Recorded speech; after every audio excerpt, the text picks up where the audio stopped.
God bless Brother Smoke, man.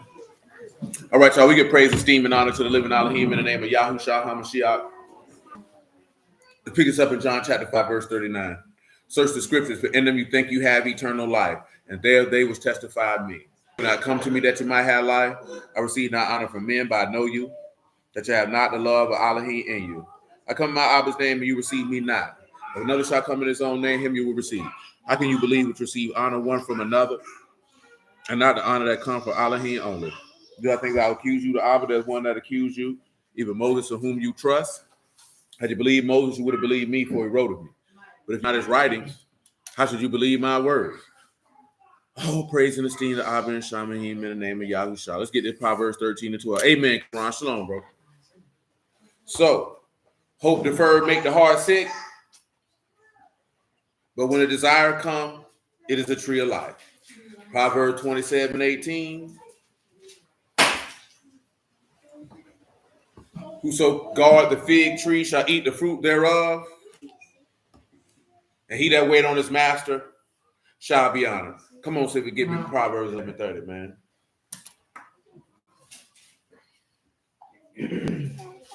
Say the fruit of the righteous is a tree of life. The fruit of the righteous is a what? A tree of life. What? A tree of life. And he that wins souls is wise. We did one more time, man. Shalom, brother Ellis. Shalom, brother Running Man. The fruit of the righteous, a tree of life, and he that wins souls is wise. All right, now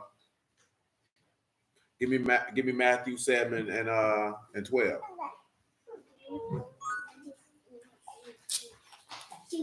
Therefore, all things whatsoever you would that men should do to you, do you even so to them. For this is the law and the prophets. Enter you in at the straight gate, for wide is the gate. What's good, so? And broad is the way that leads to destruction, and many there be which go in thereat. Let's go. Because straight the gate and narrow is the way which lead unto life, and few there be that find it. Listen to him. Beware of false prophets which come to you in sheep's clothing, but inwardly they are ravening wolves. You shall know them by their fruits. Do men gather grapes of thorns? You should know them by their what? By their fruits. By their what? By their fruits. Come on with it. Do men gather grapes of thorns or figs of thistles?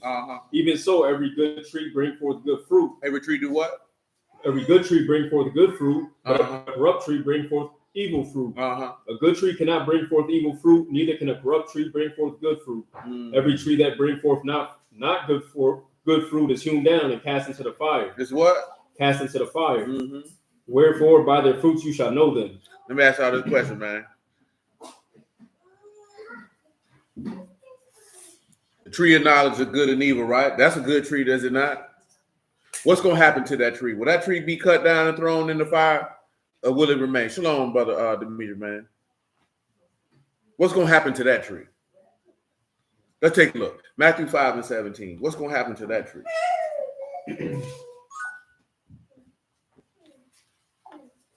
Think not that I am come to destroy the law or the prophets. I am not come to destroy, but to fulfill. For truly I say unto you, till Shamahim and earth pass, one jot or one tittle shall in no wise pass from the law till all be fulfilled. So what's going to happen to that tree?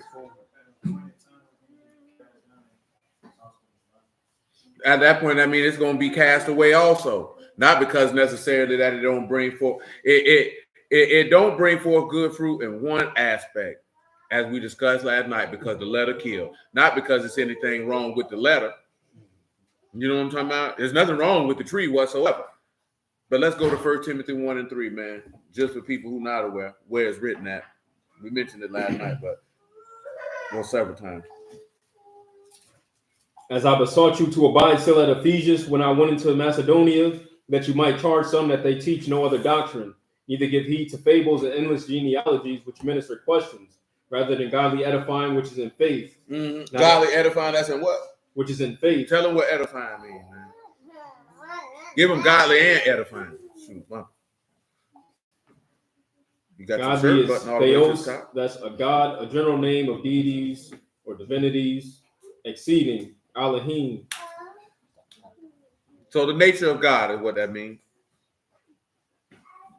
Then edifying is the management of a household or of household affairs. So this should be giving you to be able to manage God's house. So you remember when Paul said you ought to know how to behave yourself in the house of Elohim and things of that nature.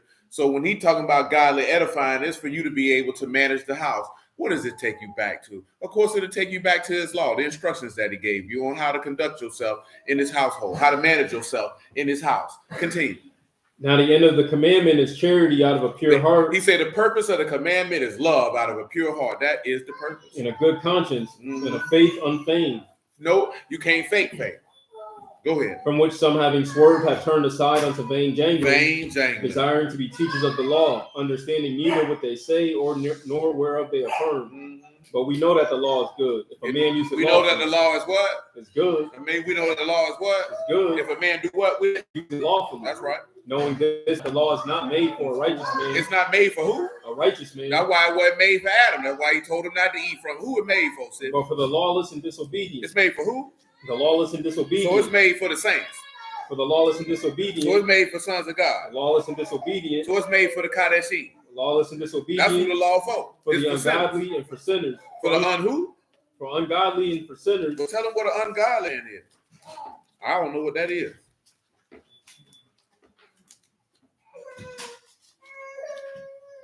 That's as a base that's destitute of reverential awe towards Elohim. So if you ungodly, I mean you don't fear God. Impious or wicked. You don't fear God. You're a wicked bastard. Come on, man.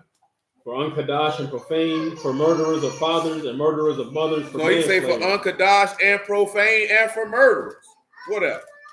For whoremongers, for them that defile themselves with mankind. Well, tell them what a whoremonger is, man. He says for men who like booty holes. That's pornos, a man who prostitutes his body to another's lust for hire, a male prostitute. A male prostitute, you sell your wee-wee?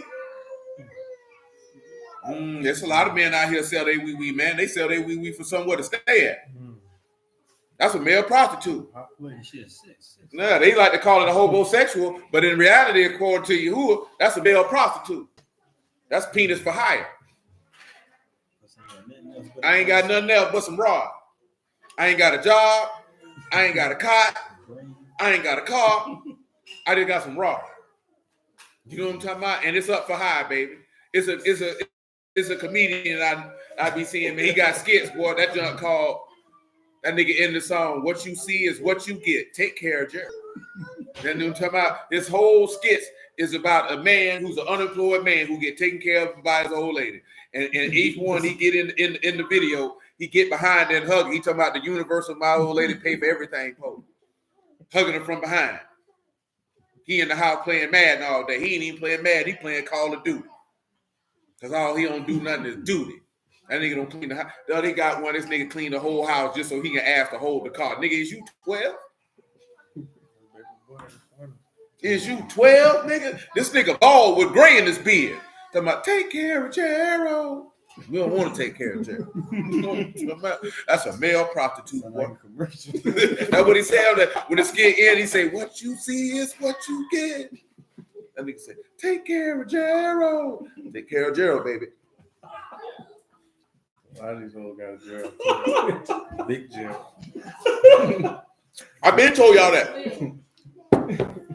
Man, a lot of these women get on the internet and say these men ain't this and these men ain't that. Baby, you got low-hanging fruit. You got Gerald at the house. What you expect? That dirty dick Rodney. He can't do nothing else for you. But you talking about these men don't do this here. Baby, what about your coochie that you keep attracting niggas who ain't doing nothing? How you keep meeting niggas who ain't got no job? Ain't got no car. I ain't talking about a nigga ain't rich or nothing. This nigga ain't even got a job. He ain't even known for having a job. This nigga ain't even got a bus pass. And you talking about the men ain't nothing. No, you ain't nothing, ho. That'd be the same way nigga be like, man, all I keep getting is hoes. Well, shoot, clearly, that's what you like. You know what I'm talking about? Ain't no man who want a good night, a decent woman keep running in the holes, man. That's all you keep getting, bro? That means you entertain that past the expiration date. You know what I'm talking about? That's what that means. That means you ain't had no business having sex with that woman. You know what I'm saying? You ain't had no, because the lady just asked that. She said, why, I told you, she said, why do men always settle? I said, because most of the time niggas gonna go ahead and, hey, man, this is consistent. But, man, most dudes will stay with a woman, man, that she feel like he can get consistent. But the same way that a lot of women will stay with a dude that she don't love if she feel like he'll take care of her. She don't give a damn. That ain't the nigga she want. Man, look at man. I told that nigga ran that clip talking to Superhead again, boy. Ain't no way in the world a woman gonna look me in the face and say, if Lil Wayne called me at 3, 4 o'clock in the morning, I'm gone. And you just gonna have to live with that. And she say, and niggas choosing to live with it. I wish I would. And the nigga just doing that to be able to say, I'm smashing the girl Lil Wayne smashing. You gotta love yourself more than that. You have to, but it ain't no joke. You know, ain't the dudes out here they want to be able to say they hit the chick that a more famous nigga than them hit. I'm good on that. Cause I'll be damned. I get up at 4. Where you going? Wayne called me. I'll be back in 5 days. I won't be there when you get back. No, nigga be like, leave the key to the car. But these niggas ain't busted and disgusted. She ain't talking about dealing with niggas who busted and disgusted. Man, that's even worse. That's what I'm saying. These niggas got something going on for themselves. This was her husband. She married to this man. Oh man. No. Oh, man. See what it was. What he was mentioning, I don't know if you seen that clip. Because see, I learned this through observation. What Ocho Cinco said his grandma told him, that when you meet a woman, she says always a man who got access to her for the rest of her life. You know what I'm talking about? And then she was like, and you not her first choice. It's just the nigga she wanted wouldn't act right. A lot of times that don't necessarily be the case, baby. You know what I'm saying? But that's what Lil Wayne was for her. That's the man that for the rest of her life, he always got access to her. You know what I'm talking about? Because that's when dudes be talking about the imprint, and they always think the imprint be the nigga who she got a baby with. That don't necessarily always be the case. You know what I'm talking about? Because I be damned. You feel like, oh, I'm always talking to this nigga and text that. You need to go live with him. Yeah, you need to go live with him. You can't live with him. Shalom, Jay. Yeah, that John Wardwild. She said it with a straight face too, and with meaning. She said, yeah, he called me 3, 4 o'clock in the morning. I get up and get dressed. She said, I got a special ringtone. It's his song. You know what I'm saying? She said, when he called, I get up 4 o'clock in the morning, get dressed, and don't come back home for days. Nowhere in the world. Wayne had good argument. When else stay with your wife? That's what you call it? Damn. He's more simple now than you think. I don't know who posted it. That's tricky line. He doesn't rap. You can on your phone. You can put any song on your iTunes on your phone. Yeah. Probably put any song on your iTunes. You got to pay for it. You can make your own customized one if you want. I mean, shoot, man, before they took him away, I had ringtone saved on my iPhone when I went from iPhone to iPhone. Nita Baker played every time. You know what I'm talking about? Yeah, man. I had Nita Baker on my phone. You know what I'm talking about? But, that funny to you? Because I don't find nothing funny about Nita Baker. That funny to you? Okay, sit down. I know you're not disrespecting Anita Baker over there. I know that's not what you're doing. I believe you was. I hit Joseph, go snatch her nose off her face. I got $1 for you. Take her nose. I got $1. You gonna sell out about $1? So they add up.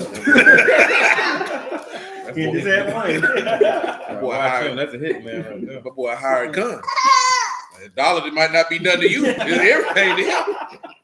Shit. That boy don't know the difference between $1 and a 20. $1, he like, boy, I got it. You know what I'm talking about? But I mentioned that one there because with a lot of people, man, all jokes aside though, when a lot of people, when they come to the flesh and to this world, boy, you got certain people, boy, you let them keep access to you. That's why the Lord can't get hold to you. You know what I'm saying? They can hit you up talking about some sin and you ready to go. And I ain't even talking about actually going to participate in the sin. You'll sit there and entertain a sinful conversation. You know what I'm talking about? No, I can't do that, buddy. You can't have access to me. I got to shut the door. Come on, man. Where you at? 1 Timothy 1 and 10. Listen to it.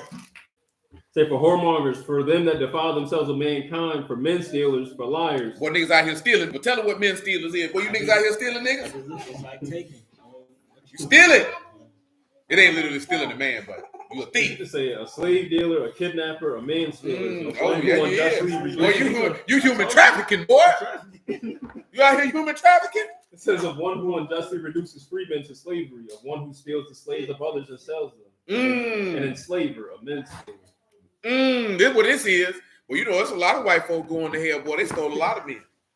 There's a lot of Arab going to hell too. If you know about the sub-Saharan slave trade, they going to hell. See that? But you see that's still going on. Go ahead. Yeah, they sold them into slavery. When I had a lot of they had a long report in the airport telling niggas. But pay attention. That joint kept going off at the airport. They snatch niggas down south. But this month, they were like, this month, boy. They snatch niggas down south. Man, we ain't found them, so we let you know now. That's why I be telling you, niggas be around here talking about girl trips. They love y'all. I like to travel. They snatching grabbing you niggas, man.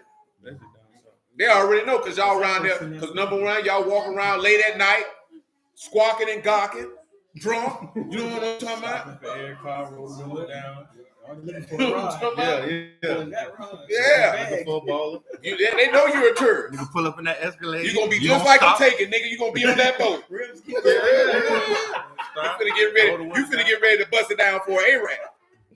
That's what you finna get ready to do. That Arab finna pay top dollar for you. You finna be tricking on the streets of Thailand.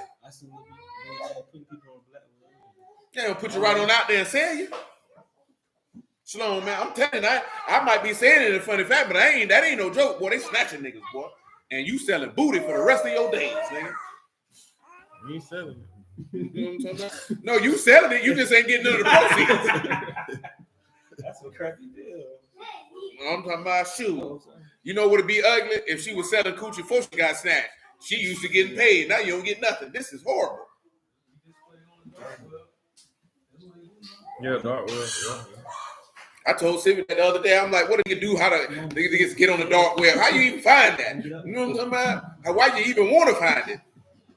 Who you hook you up with it? I can get you in the door. You know what I'm talking about? Why you want to be on something?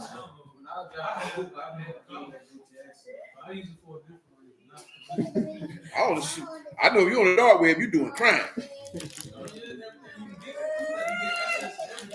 You do what?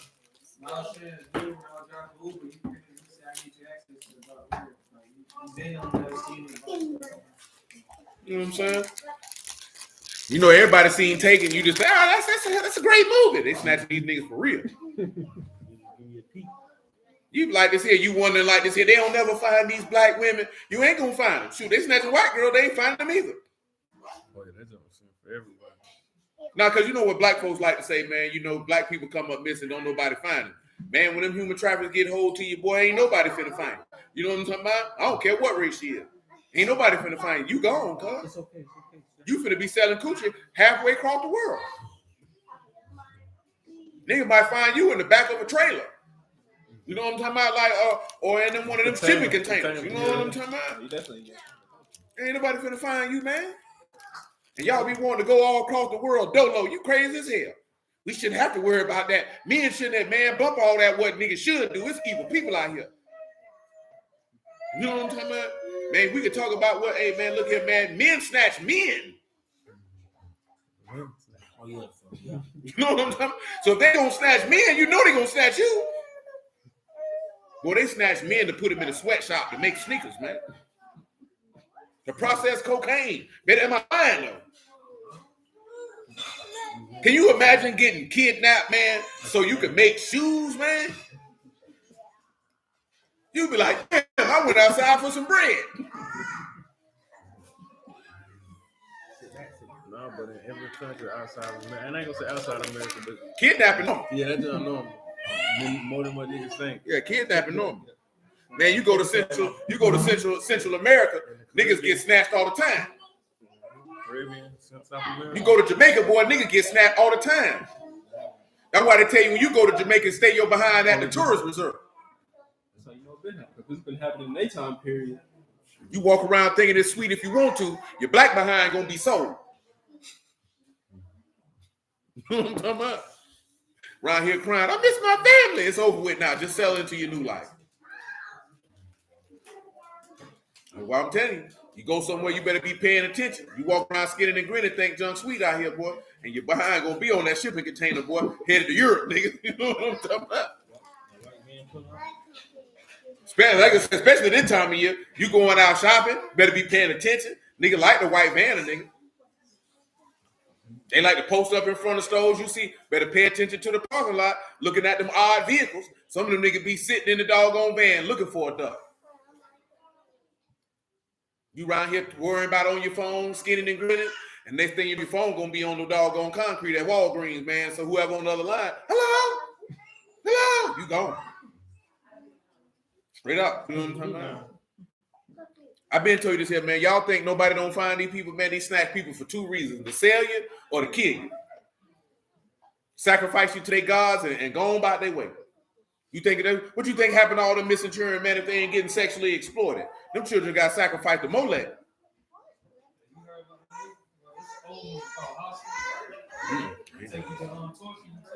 Yeah, man. Play with it if you want to see people out here, boy. Mm-hmm. It's sick people here. I peeped that on the purge jump, where they be getting people just to pay, niggas be paying to watch niggas get tortured type jump. Come on, you know how sick you got to be? Niggas paying to watch a nigga get tortured. They're paying to watch a nigga get anally violated. So nigga pay for porn, you know a nigga pay to watch that. For sport. They got niggas in a fight club. You got to fight it. This stuff happen in real life now. You better pay attention to what you're doing. That's why you better not be sinning. The Lord let a nigga take you. Shoot, same as same as the gladiators in Rome. You know what I'm talking about? Just put two people in the ring and let them go at it for my personal amusement. That's how sick the world is, man. You know what I'm saying? And I that last part, it might have sounded funny, but I'm dead serious about that though. Well, you better be paying attention to what you got going on before serving Yahuwah, because boy, Yahuwah let a nigga take you, boy. And go ahead, since you want to live like that, live like this. It's not a game. Come on, Sid. It say for liars, for perjured persons, and if there be any other thing that is contrary to sound doctrine. Tell them what a perjured person is.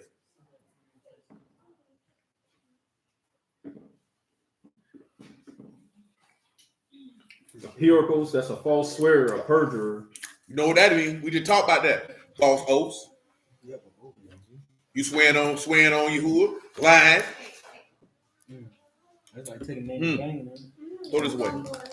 One of y'all. Yeah. No. That's past taking the name in vain. That's taking the oath. And you ain't completed. Get it for him. Isaiah 48:1.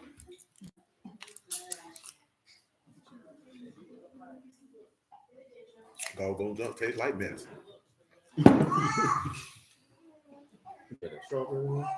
I thought they were nasty, but then you don't taste like that. I got on the sister. I ain't never.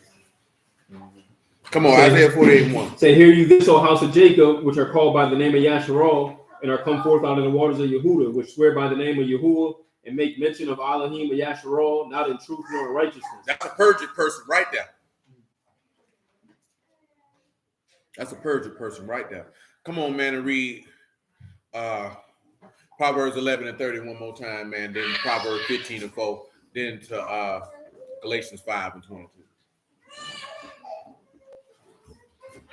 Say, the fruit of the righteous is a tree of life, and he that wins souls is wise. Behold, the righteous shall be recompensed in the earth much more than the wicked and the sinner. That's not Proverbs 11:30. Read extra stuff.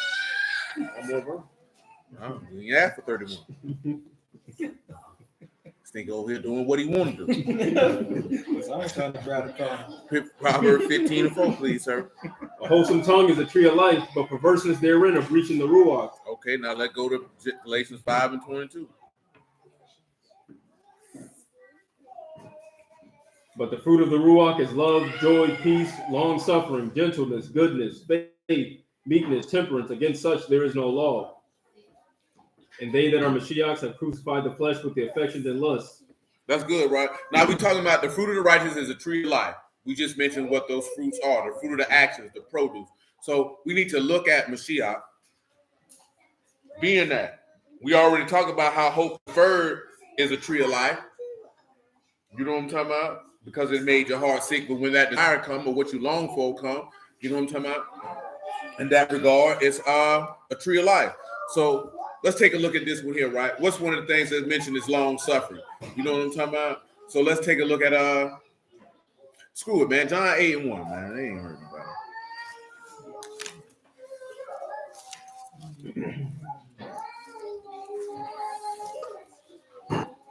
Yahushua went unto the Mount of Olives, and early in the morning he came again into the temple, and all the people came unto him, and he sat down and taught them.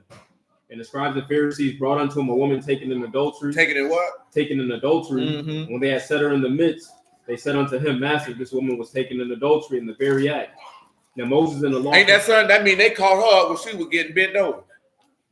Now I wonder, did they stop it, or did you niggas sit there and watch it? And said, let them finish, and then we gonna say something. I don't know, the nigga wicked as hell. Ain't no telling. Because they ain't bring the dude with her. You know what I'm talking about? This is why I say this. This would make it sour. It says she was caught in what? No, read it. It says caught in what? In the very act. But she was caught in what, though? In adultery. In the what? In the very act. Now, I just want to go to Proverbs 6:25. Show you how unjust and wicked these niggas were, man. You know what I'm talking about? Because she wrong, but the dude wrong, too. But now how a lot of other people like to talk about, let's just see what this book say. Sloan, bro. Look at this Proverbs 6:25, man, for the dude who, because if she committed adultery, that means the man who was hitting her, this nigga the one who in the really bad space, because that's another man's wife you fooling with, boy. Listen to it. Lust not after her beauty in your heart, neither let her take you with her eyelids. Don't do it. For by means of a whorish woman brought to a piece of bread. Man, look at man, Yahuwah gave you the game now. Stop looking at this woman and think because she look good, that means something. In the adultery. Hold on. He say because she might look good and it could be a hoe. You know what I'm talking about? That man say a woman who without discretion is like a pig with a jewel in its snout. See, a lot of women think because you pretty, that means something, man. You could be a pretty devil. You could be the most wicked, vindictive, malicious, spiteful, lazy, sorry, most vindictive, rotten soul that ever walked this earth. I don't give a damn about how pretty you is, and you got a nerve to come tell me what you deserve. You deserve a foot in your behind, because no godly, virtuous woman would even step to you like that. Let's let that be known. You know what I'm saying? That ain't no Western thing. That ain't no American thing. That's a wicked mind thing. You understand? See, that's a sign of selfishness. See, if you come to somebody and you say, get 1 Corinthians 13:1. When you come to somebody and then you telling them what they ought to do for you and you don't do nothing for them, that's a sign already that you're not a woman who should be in a man's life. Because you only worrying about what you can extract from him and you think the basics of cook. See, this is the funny thing, right? You'll hear the women on the internet say, oh, men just giving somebody the bare minimum, but you think cooking and cleaning and coochie is going above and beyond the call of duty.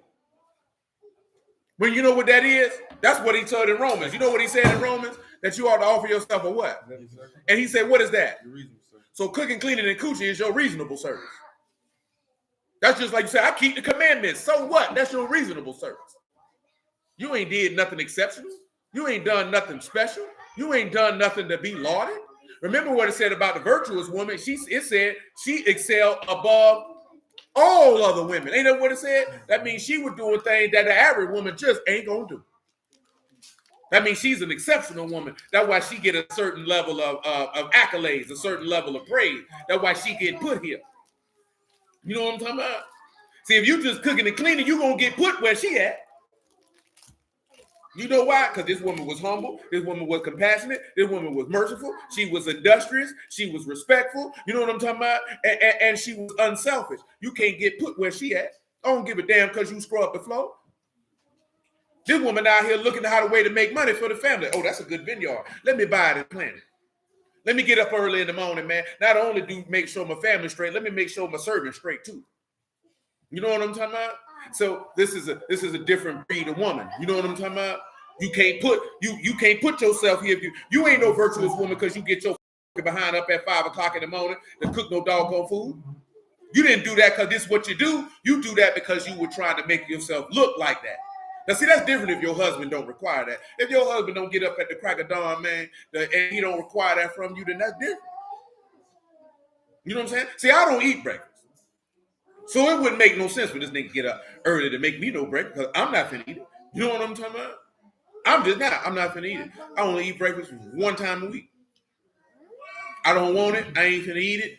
I'm good on that. If you know that, see, there was a time where these men wanted a full doggone meal before they went out the door. You know what I'm talking about? And you want to push a nigga some doggone oatmeal in a bowl of cereal. I ought to slap you upside the head with that same bowl. Niggas act like they around here world-class chefs, man. You know what I'm talking about? I'm real, man. Man, hey, if the Iron Chef dude can make a gourmet meal at a doggone TV dinner, ain't nobody trying to hear all that. That man made a gourmet meal out of TV dinner, boy. I said, this is amazing. You know what I'm talking about?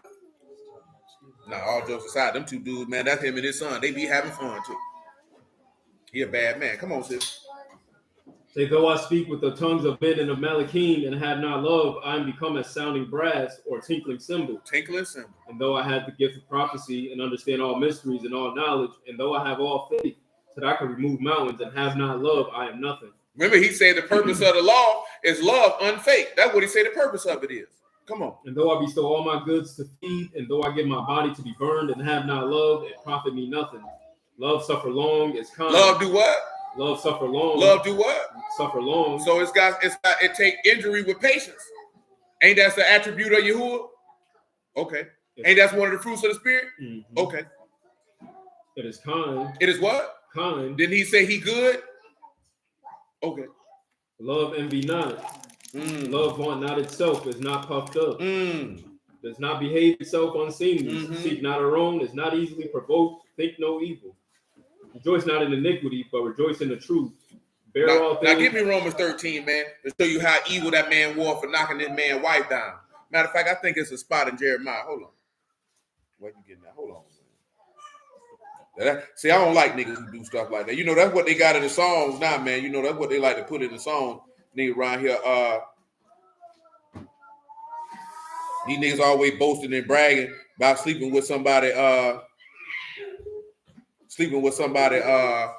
wife, like that junk cool. You know what I'm saying? Ain't nothing cool about that junk, man. Come on. You said Jeremiah? Yeah, I'm finna go around in a second. But go ahead. Where you at, Sid? You said Romans 13. Yeah, give me 13 and 6. It say, for this cause pay you tribute also, for they are Elohim's ministers, attending continually upon this very thing. Render therefore to all their dues, tribute to whom tribute, custom to whom custom, fear to whom fear, honor to whom honor. Owe no man anything but to love one another, for he that love another hath fulfilled the law. He said, you owe no man what, but to do what? Love one another. He that do what? Love one another. Has done what? Love one another, for he that love another hath fulfilled the law. Listen what he say. For this, you shall not commit adultery. You should not do what? Commit adultery. That man who was laying with that man's wife, the love of God ain't in him, and he ain't had no love in him, period. Come on. You shall not kill. You shall not steal. You shall not bear false witness. You shall not covet. And if any other commandment, it is briefly comprehended in this saying, namely, you shall love your neighbor as yourself. Now come over here to what it is, Jeremiah 13 and 23. It ain't Jeremiah 13 and 23. I told you. Jeremiah 5? Yeah, I want that too, but Jeremiah 13 and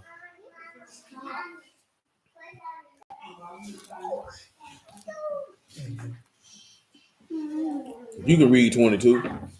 Matter of fact, you can read 20. Jeremiah 13 and 20, then Jeremiah 5. Definitely an abomination, Quran, definitely. Lift up your eyes and behold them that come from the north. Where's the flock was given you, your beautiful flock? What will you say when he shall punish you? For you have taught them captains and chiefs over you. Shall not sorrows take you as a woman in travail? If you say in your heart, wherefore come these things upon me?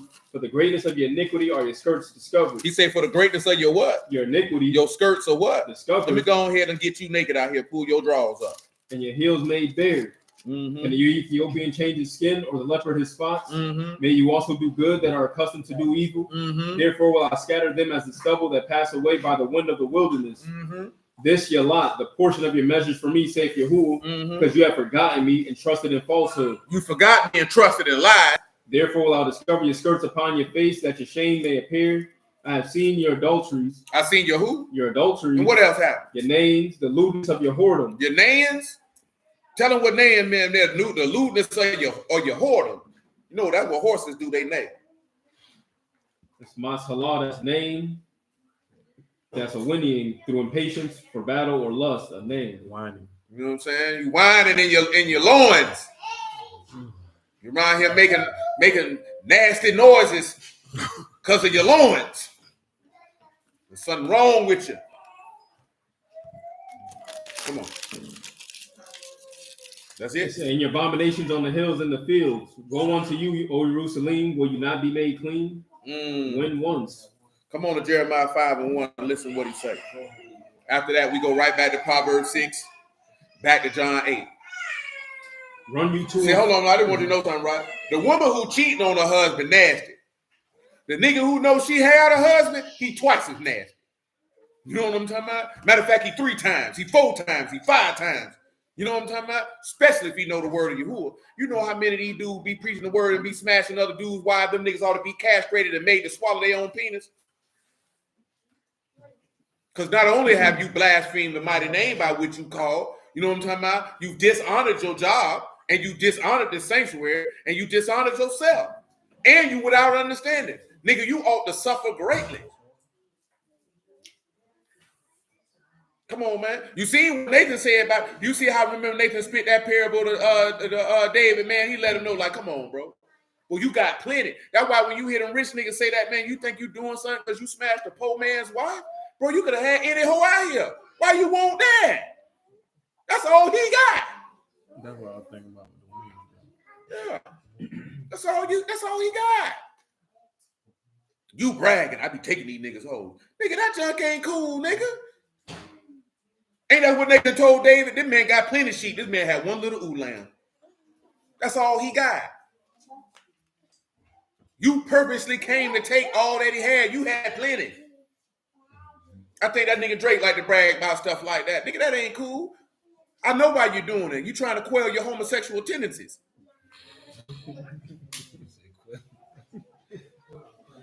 That's all I'm trying to do. That's all that nigga trying to do. He trying to taper him down. You know that nigga gay boy, you had a baby, you kissed a porn star in the mouth and ejaculated him. And then tried to hide the baby. What else could you be? You don't want to brag about that, though. You don't want to talk about that. He said he's trying to hide the world from his kid. You know, I would too. If I was him, you talking all that lover boy crap. He loved that. Because the women who you want to be with ain't want no baby from you. So the only thing you can do to make yourself feel better is to talk about how you slept with another man's woman because you probably were daydreaming about sleeping with him.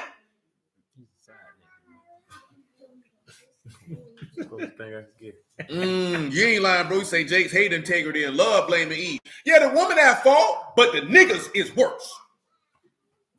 And I stand on that. You know what I'm talking about? Well, if you know that woman got a husband, boy, and you went and fooled with that woman anyway, man, nigga, you ought to die.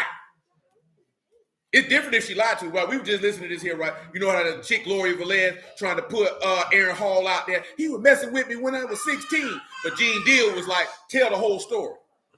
Tell the story that the man found out you was 16 when he was trying to take you to Jamaica. He found that out at the airport going through customs. Because you know minors can't go out the country without parental consent. You know what I'm saying? He met you in a 21 and older club. What grown man gonna knowingly and willfully try to sneak a minor out the country? I know he felt like But he kept messing with her. So after that, that's on him. Yeah, but don't try to make the man see. Probably felt like, shoot, we here now. Because sometimes a lot of women, they'll hear that later and they don't understand that if a dude find out she underage and he done struck her, most dudes be like, well, shoot, we here now. Damn it done. Damn it done. Shoot, ain't no turning back now. But nothing get this. What? I thought about that's what the Reverend Kevin. I ain't saying it's right. I'm just telling you what happened. That's what the Reverend Kevin Gates said. He hit his cousin, and once he found out, he was. We here now. Yeah. We here now. I mean, I'm just being honest with you. I'm not saying it's right. I'm not saying it's wrong. I'm just telling you what people do. Whether you agree with it or not, that's on your parameter. But this is what people do. Are we here now? So shoot, might as well. But yeah, Jean was like she didn't tell the whole story.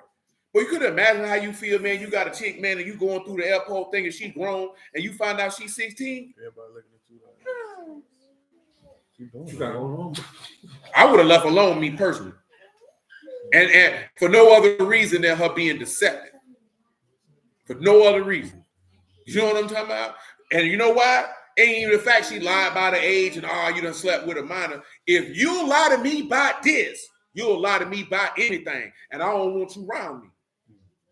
Because that means if I piss you off, you are not above lying in order to injure me. You're not above it.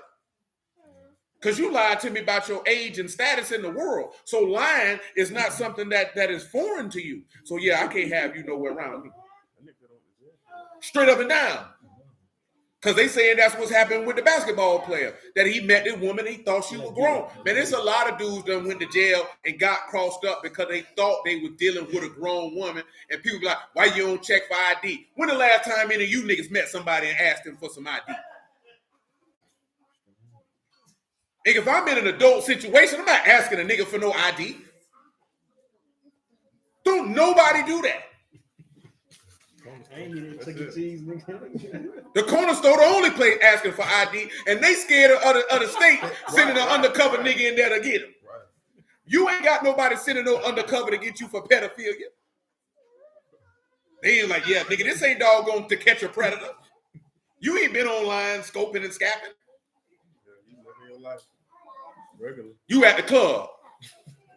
You in an adult environment.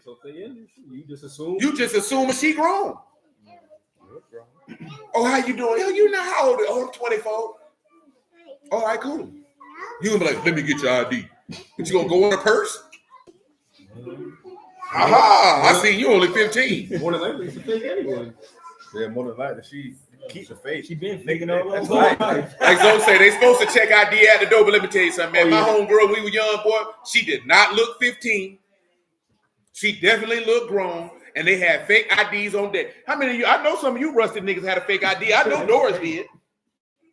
I know some of her was fake. So you lying to me. But you just said I didn't have one. So nigga, which one is it? It wasn't showing you. To be grown to catch a and you want to be out here trying to be catch a press. You 16 years old with the grown men. How old you were? Yeah.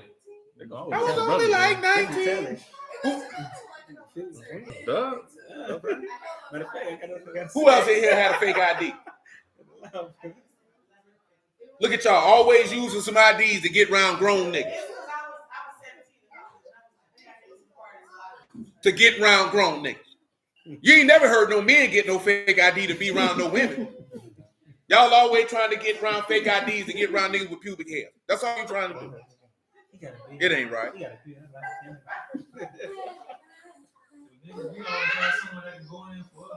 Yeah, you just trying to slide in. Hey, that's my homeboy. You know what I'm saying? We had to pay. Yeah, you got to pay him, but they ain't give a damn. Pay anyway.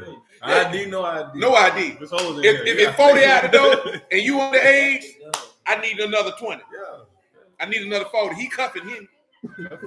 Gotta know he cuffing. Huh? Nah, I mean, but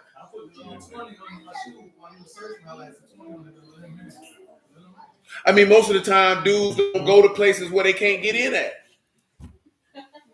They just be like, well, shoot, we can't go. I mean, most dudes don't. Most places where dudes can't get in at, they not IDing anyway. They ain't got to take no fake ID. If a nigga feel like he ain't gonna be able to But then of course, y'all talking about nigga spots. We talking about real spots. Well, these niggas checking. Niggas not coming up with no elaborate plan to get no fake ID. Niggas just not going. They gonna go to the place where they know they can get in, where they don't need no fake ID. Hole in the wall. Yeah, that's what I mean. It's a difference. You can always get in a nigga spot. You know what I'm talking about with no ID. Just shoot the nigga at the door a couple hours. You going to a real spot? No, you're not getting in there, bro. Nigga ain't even attempted it. I have never been around no group of men that be like, bro, we need to get some fake IDs. Unless a nigga trying to do some criminal activity. Yeah, nigga trying to do some fraud. Yeah, nigga ain't getting no fake ID to go dance. You know what I'm talking about? I'm gonna go through all the trials and tribulations to get a fake ID to get around some women. This was a poor investment. Yeah. They gonna parking lot pimp the That's a stuff. poor investment. Definitely parking lot pimp. Yeah, this is support. Men don't usually do that. You know what I'm saying? In general. Yeah, because y'all rebellious. The thrill. We weren't supposed to eat it. It's the thrill. See, that's how Eve got. That's the first thing I thought about. It's the thrill. It's forbidden. You can be like God. What is that? Hold on, let me see what Quran say. He said, I ain't gonna lie, this happened to me. She was hanging around with girls that were of age, and I had been seeing her a few weeks before I found out she was young. Well, I could believe it. He said, I was only 18 myself. Well, I mean, shoot, that, they could get locked up for that. But see, that's a typical ladies' response. We can't get in. Dudes be like, damn, boy, I can't wait till I'm 21 so I can go in that hole. That's what nigga gonna think about. They stay in the rivers and the lakes that they used to. That's what they told you. I never tried to go. I wasn't old enough. They ain't taste no waterfall. You know why? Because they knew if they go into the club with 21 and up older women, they ain't gonna get no monkey in there anyway. They ain't gonna get no women pay attention to them. These hoes got cars, nigga. We car cool. Little did they know little did they know at that age that the women in there, they ain't got no car either. Right, and niggas really ain't I know that. No problem. They trying to go where the niggas who got money at, but you still in high school. You mean in college, nigga, we talking about underage. We talking about underage. We ain't talking about 18, you not underage, you grown. We talking about under the legal age of consent. Going in there with grown people at. Yeah. Scoping for grown men. If you underage trying to get 21 and up, you looking for a ball. You looking for a ball. You been a hoe. At 16, you been a hoe. Ain't no other way to clean that up. You come from a family of hoes. Somebody had to train you to do that. That's a harsh reality that black people don't like to deal with either, is that a lot of young girl mama train them how to be a hoe. You know what I'm saying? When I'm talking about training you to be a hoe, I ain't talking about training you to sleep around. I'm talking about training you to have the mind of a hoe. See, y'all young, y'all like we in college, that's different. Y'all want to get drunk and be grown and pull your titties out and do all that extra stuff for no reason to have a story to tell. Remember the time we got drunk and danced on the tables? Yeah, nigga ain't trying to do all that. Niggas be in college, they just trying to get some butt. They don't care who they get it from. You know what I'm talking about? Unfortunately. These niggas don't care who they get it from. That's how I was. Feel me? They don't care who they get it from. Niggas waking up. They don't care. Thought we was having. He like this here. I didn't want some butt, man. If she look good, that's a bonus.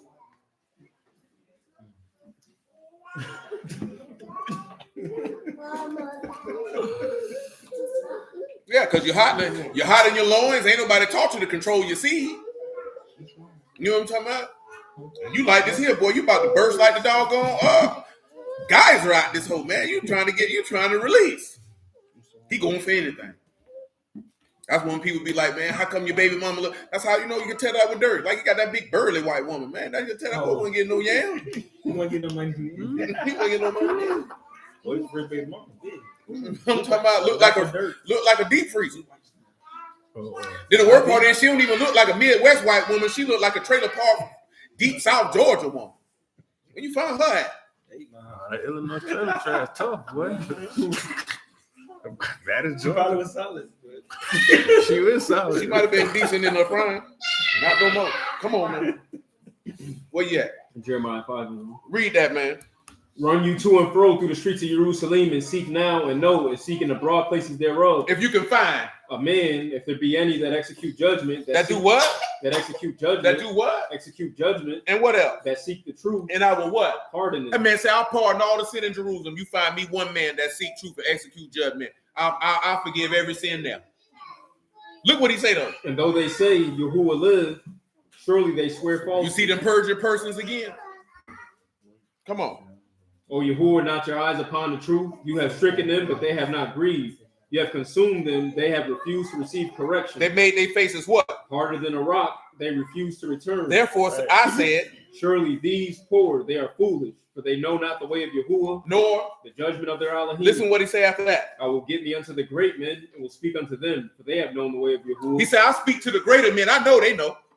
In the judgment of their Elohim, but these have altogether broken the yoke, burst the bond. Let me tell you, shalom, brother friend. Let me tell y'all something, man. The great men amongst the house of Yasharal, even this time, they supposed to know, and they evil as hell.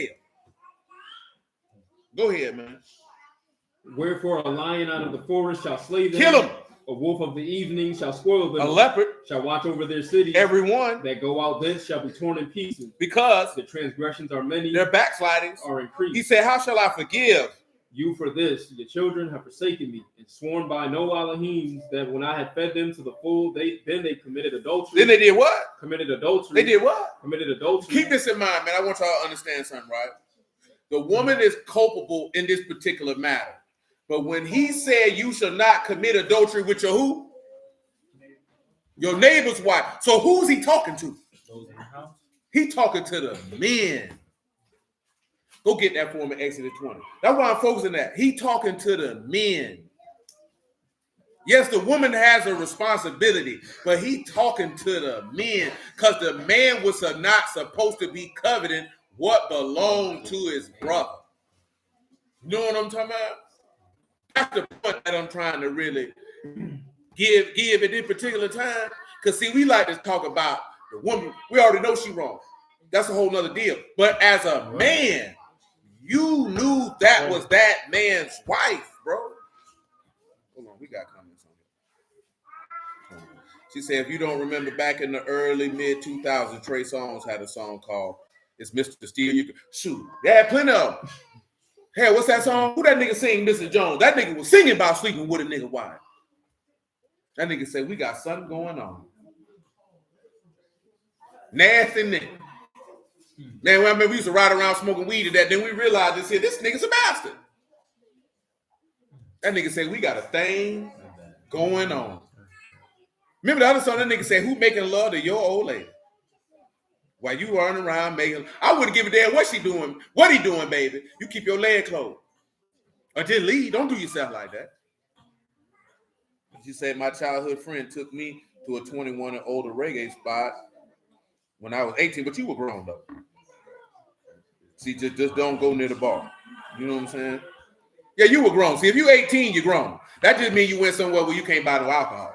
You know what I'm talking about? Because that's what she said. They told her just don't go near the bar. Because you know what I'm saying? Because at that point, 18, you legal. You can't go to jail having sex with an 18-year-old and you 19. But you damn sure going to jail if you 19 and she 14. And if you 25 and she's 16, you going to jail. You know what I'm saying? Shoot, depending on the state, you might go to jail if you're 18 and she's 16. Because I done seen people get jammed up for that while they were still in high school. Because he turned 18 while they was in high school. You know what I'm saying? And that was his girlfriend before he turned 18. And he got jammed up for fooling with a minor. You know what I'm talking about? Oh yeah, that happened with that made up in the prison. Because her parents had to call the police. Even though they got her pregnant and married her, parents was like, no. They still called the police. They were doing state time. That video I sent you in the chat, that's what that was. But see, she tried to frame it different. She was 14, got pregnant, but she got pregnant by another child. This wasn't a grown man. But he was really like, I got a badder chick. You black and ugly. I don't really want you. I want this other chick. Made her feel bad. You know, at that time, she get pregnant. You know, they ain't gonna let you stay in your people's house and you unmarried and pregnant. You know what I'm talking about? Then she said another little boy came over there and heard her mama say, oh, you and your bastard baby got to get out. So then she said the boy asked the mama, did you really mean what she said? She said, oh, if you want her, you can have her. Now she talking about how she don't need a man. She don't want a man. Now, she didn't detail what she went through with that particular man. You know what I'm talking about? Because they was like, how could you love somebody that you ain't want? Because you living in fairy tale. Like I told you, that dating thing is new. That's a new thing. Nowhere in human history did people date. Nowhere in human history did they have romance and all this other stuff that we be talking about. That's a new thing in there. That's why you got so much hoeing out here. That's why the land defiled. That's why you got so much unsolicited, you know what I'm saying, just utter defilement. Ain't nobody even asking people to defile themselves. They volunteer it because you put yourself in a situation, in a society that promotes it. And then we had a nerve to talk about letting kids date. You ain't even got enough common sense that a child don't even have the mental and emotional stability to be able to talk about and interact on an intimate level with another child. But you've been told that it's normal. Oh, that's his little girlfriend. Taking somebody to a school dance in 7th grade. What the hell he got a girlfriend for at 12? This nigga testosterone and this boy nuts ain't dropped yet. He just finna start going through puberty. His whole life finna change. And then you wonder why I don't know how many kids y'all went to school with that got pregnant when y'all was in high school. I was in school with plenty. You know what I'm talking about? I say that's why a lot of my peers are grandparents right now, and we're not even in our mid-40s. You know what I'm talking about? Because they got grown children. I ain't even talking about kids who became teen mothers at 17 and 18. I'm talking about they became parents, they 21, 22, 23 years old. You know what I'm talking about? Because they had a child when they were 16. Don't you realize somebody had a child when in 1998, when I graduated high school, they child 25 years old? And that's no matter if they was 15, 16, 17. You know what I'm talking about? You're still relatively young. I don't know if y'all read. Did y'all read that story where they said that the millennials say they ain't getting no support from the grandparents to watch their children? If you would have read that story, you'd be like, these some entitled, selfish, no good bastards. One of them women in that article say she could ask her mama to watch her kids at the drop of a dime, and her mama would get on a red eye. Do you know what a red eye is? That's an overnight flight. That means your mama don't even stay in the same city as you. Now she mad because mama say she got her boyfriend. Not a boyfriend, excuse me, a husband. And they travel in the world. She said, I can't watch your damn kids this summer. Me and my man going to Europe. That's what her mama said. She said, we can't go, we going to Europe. She said, I can't go, we going to the Caribbean. She told me, I'm happy my mom found love, but I feel like you a selfish bastard. You know what nigga problem is? Man, your parents' job ain't helping you to raise your kid. Man, bump all that village junk you talking about. Your parents ain't had no partaking in none of the fun and pleasure it took to produce your ugly head children. They ain't had nothing to do with that. You know how selfish you got to be to just call your people up and feel like they just supposed to watch your turn so you can go do something? One of them said that when we was young, we always just went to grandma's house. Grandma was always there. Now my mom won't do that for me. Mom say, man, I'm going to get some wee-wee. I'm out. You know what I'm talking about? But that's what that effectively in the article, that's what it said. Like, mom do say, I'm going to get some wee-wee. I'm gone. Man, one man said, I'm 71 years old. He said, I've been taking care of my kids their entire life, even when they were grown. That nigga moved to Mexico. He was always with the grandmother. Why would they watch your grandkids? Watch the grandkids now. If they was always dropping, they were like, shoot, my mama dumb as hell. I ain't going out like her. But they talking about baby boomers. You know what I'm talking about? So they talking about the generation that were born from 1946 to, I think, 68. You know what I'm saying? Whatever time frame that is. So these people older. They were talking about mainly that the average age of somebody having their first child went from 20 to 27. So that means the grandparents are effectively older. So you talking about somebody who's saying, nigga, I'm finna die. You know what I'm saying? They say baby boomers have about 78% of the wealth in America. So they like, shoot, nigga, I don't want to die watching your damn churn. You know what I'm saying? That's effectively what the article was saying. Like, I don't want to die watching your churn.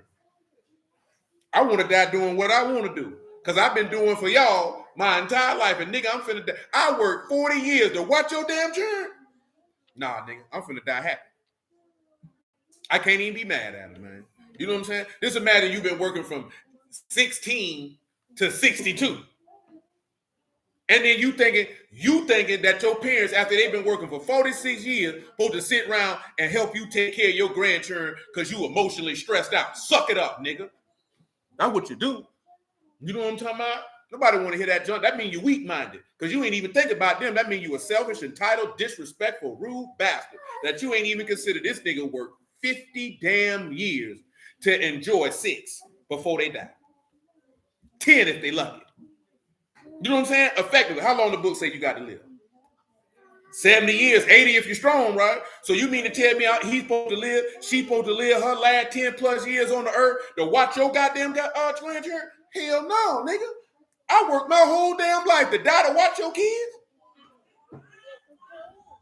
I'm out.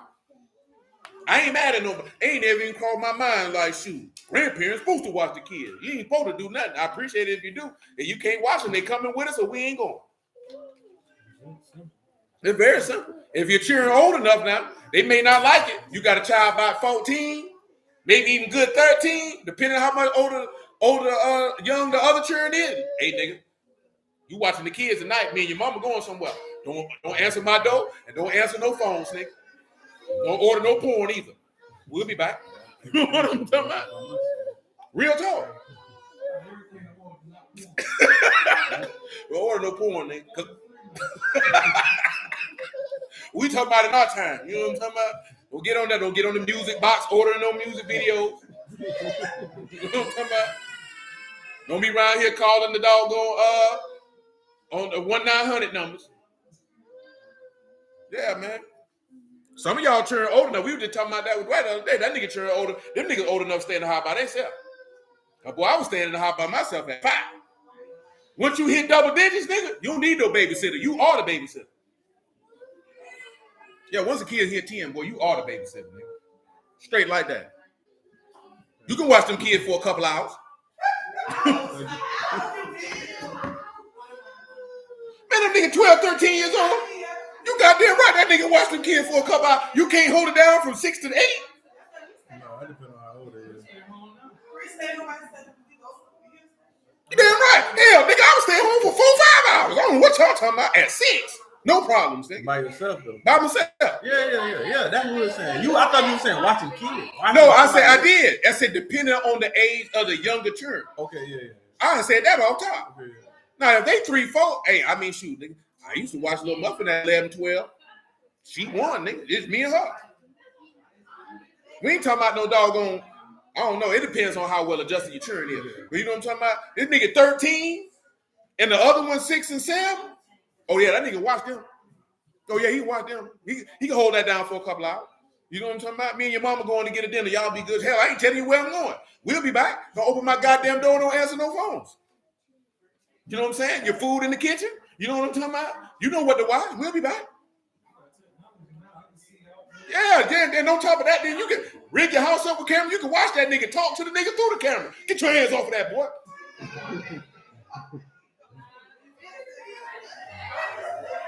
You know, back in the day, we couldn't be watched. Niggas got Ring cameras. You can watch that nigga in the house. Sean got that nigga in his house. Yeah, you can watch that nigga in the house, man. You had a babysitter. If you do Yeah, have somebody those people get that for the babysitter. Yeah. Watch that nigga. You can tell the little boy, get up in cabinets, nigga. Yeah. Put the damn Oreos back. I told you can only have 3. You know what I'm talking about? Shoot, lying to me. Let's see what I say. Oh, no, yeah, kids raising children, most definitely. You say my kids are 13 and 14. I told them no girlfriend. No doubt. I don't know. I come from a different time, boy, so you already know, boy. Nigga hit a certain age, boy, depending on how young them kids is, boy, the oldest had to watch them. We ain't got to call grandma. You is grandma. You know what I'm saying? You grandma, granddaddy, uncle, and whatever. Depending on where you're going, your parents already bathed them niggas and all that. You ain't got to do all that. You ain't got to do the labor. You just got to watch them. You had to do the labor. I thought you were lying. Say you ain't even got to do the labor. You know, most of the time, your people will wash the kids for you before they dip. Do all you got to do is watch them. You know what I'm talking about?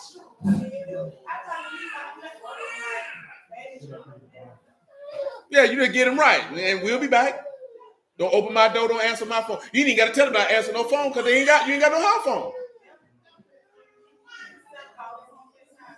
Yeah, shoot, don't answer my door. Come on, Sid. Exodus 20, what verse again? Whatever verse say, don't sleep with your neighbor's wife.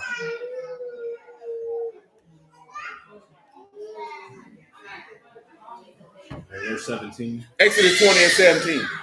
It says, you shall not covet your neighbor's house, you shall not covet your neighbor's wife, nor his manservant, nor his maidservant, nor his ox, nor his ass, nor anything that is your neighbor's. Mm-hmm. And all the people saw the thunder. Oh, back it up, because he said literally, you should not commit adultery. Let me read what Crystal got on here. He said, percentage of girls in my high school were pregnant at graduation. They got pregnant at prom. Crystal said, that article you talking about is true, because my mom absolutely stated, I'm not watching no kids. And I did my time. He said his mama hit him with, don't answer the door for nobody and stay on your game or in your room. You know what I'm talking about? Don't answer the phone. Oh, I was good for hanging up the phone. You know what I'm saying? But true, most of the time I ain't answering the phone. Hell, ain't nobody calling for me anyway. What the hell I'm answering for? But you said that's your phone. Nigga ain't calling for me. You know what I'm talking about? Come on, man. What did it say? Thou shalt not commit adultery. Oh, verse 14. Exodus 20 and 14. Say, thou shalt not commit adultery. Which would tie into verse 17 he read, because if you commit adultery, it's because you was coveting that which is your neighbor's. Wow. You learned a valuable lesson that day. Come on back to Jeremiah 5.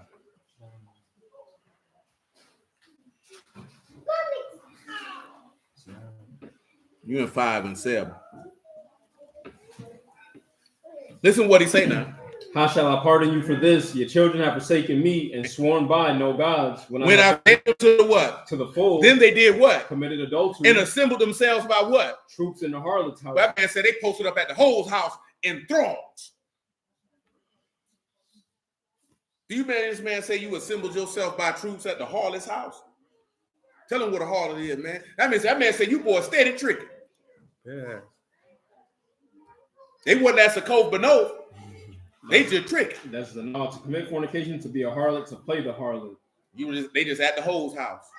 You know, Yahuwah don't stamp that. He told you that in Amos, that 2 men went in the same maid to defile my name. You running trains. Yahuwah don't stamp that. He look at you, you's a nasty bastard. How you gonna put your penis in a woman after another man just put his penis in there? You nasty nigga, you. You know what I'm talking about? That man told you if you sleep with a woman and her sister, you're nasty as hell. He said if you sleep with a woman and her mama, you nasty as hell. What niggas be around here bragging about me? I hit both of them sisters, bro. I hit the mama too. You ought to go to hell, you nasty bastard. You know what I'm talking about? Ain't nothing to boast about. You ought to be shamed. Come on, man. Read verse 8. Say they were fed horses in the morning. Everyone neighed after his neighbor's wife. Well, they was in their lust whining after. Let me get you, baby. That's all you hear on songs, man. Nigga talking about they'll take a nigga. Man, this a nigga. It's a fragrance reviewer. I got the fragrance too. It's called Silver Mountain Water by Creed. Yeah, I seen that. You know what they call it? They call it Mr. Steal Your Girl. That's what them niggas call that fragrance. Man, if I got a fragrance on a nigga, like, I'm gonna leave my man for you. You get away from me, ho. You get away from me. You know what I'm saying? Don't leave that nigga. Stay around there with him. I don't even want your coochie. You know what I'm talking about? Because if you willing to do that with me, who else you did it with? You might got AIDS. But that's just what they call it, man. You know what I'm saying? I'm saying she gonna get off a whiff. I ain't gonna lie though. While I walked in the doggone Vistar, I forgot which one. It's one of them Arabian ooze, boy. I seen defiled lust in that woman's eye when she called whipped it out with them, boy. I said, good Lord. You know what I'm talking about? Some of them sense hit them ladies like that, boy, and they be like this here. Now, granted, 9 times out of 10, I would wager that she would probably already have to be attracted to you. And then the scent just magnify that. But you just thinking like how some dudes really think that it's a panty dropper. No, that's a boxer dropper, nigga. Because only niggas giving you compliments to other dudes. You know what I'm talking about? That's what they call creative ventures. A boxer dropper. Because the only people who like it are dudes. You know what I'm talking about? But for real, man. Come on back over to Proverbs 6 and 20. That's what they be clowning about. That just online, man. Fragrance community is something else now. Fragrance community different. You know what I'm talking about? Fragrance community and the wrestling community, them niggas is different. I'm telling you. But they ain't lying though, because every time I done seen somebody do a smell, man, get your black man. He to my nigga, I can see you. This nigga came, nigga ain't seen this nigga in 16 weeks. Nigga ain't thrown his fro or nothing. Nigga came in here with a polo with a zipper. Yeah, that's so hard. Yeah, that nigga gonna get ranked on. Nigga just gonna show up. Oh, baby been taking me through. You think he just gonna show up? Think he gonna get it? He gonna get them dope?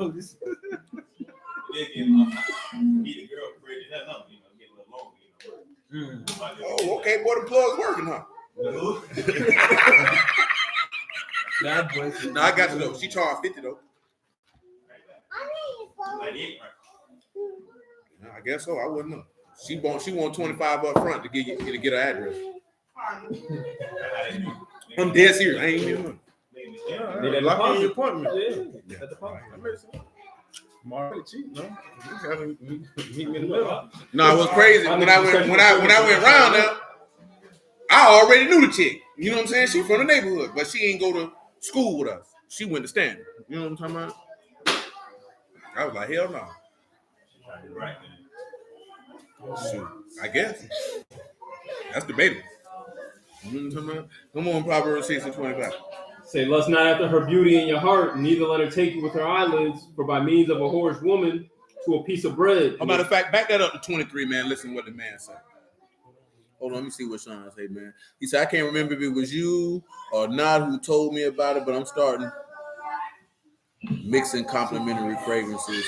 And, oh, yeah, I mean, ain't nothing wrong with a little layering. You probably seen a lot of people talk about layering. I seen somebody talk about a mean layer combo that I could have did if my baby would have broke my damn bottle. She broke my black orchid parfum, man. You know what I'm saying? Plum base, I could have hit it with that. You know what I'm saying? Plum and cognac. Yeah, when you said that, I already knew what that was. Yeah, I can't even layer. Somebody just posted that in the group about that's a mean layer combo. But the baby broke black orchid parfum. She broke that one. You got both of them? You got that one? I had both of them.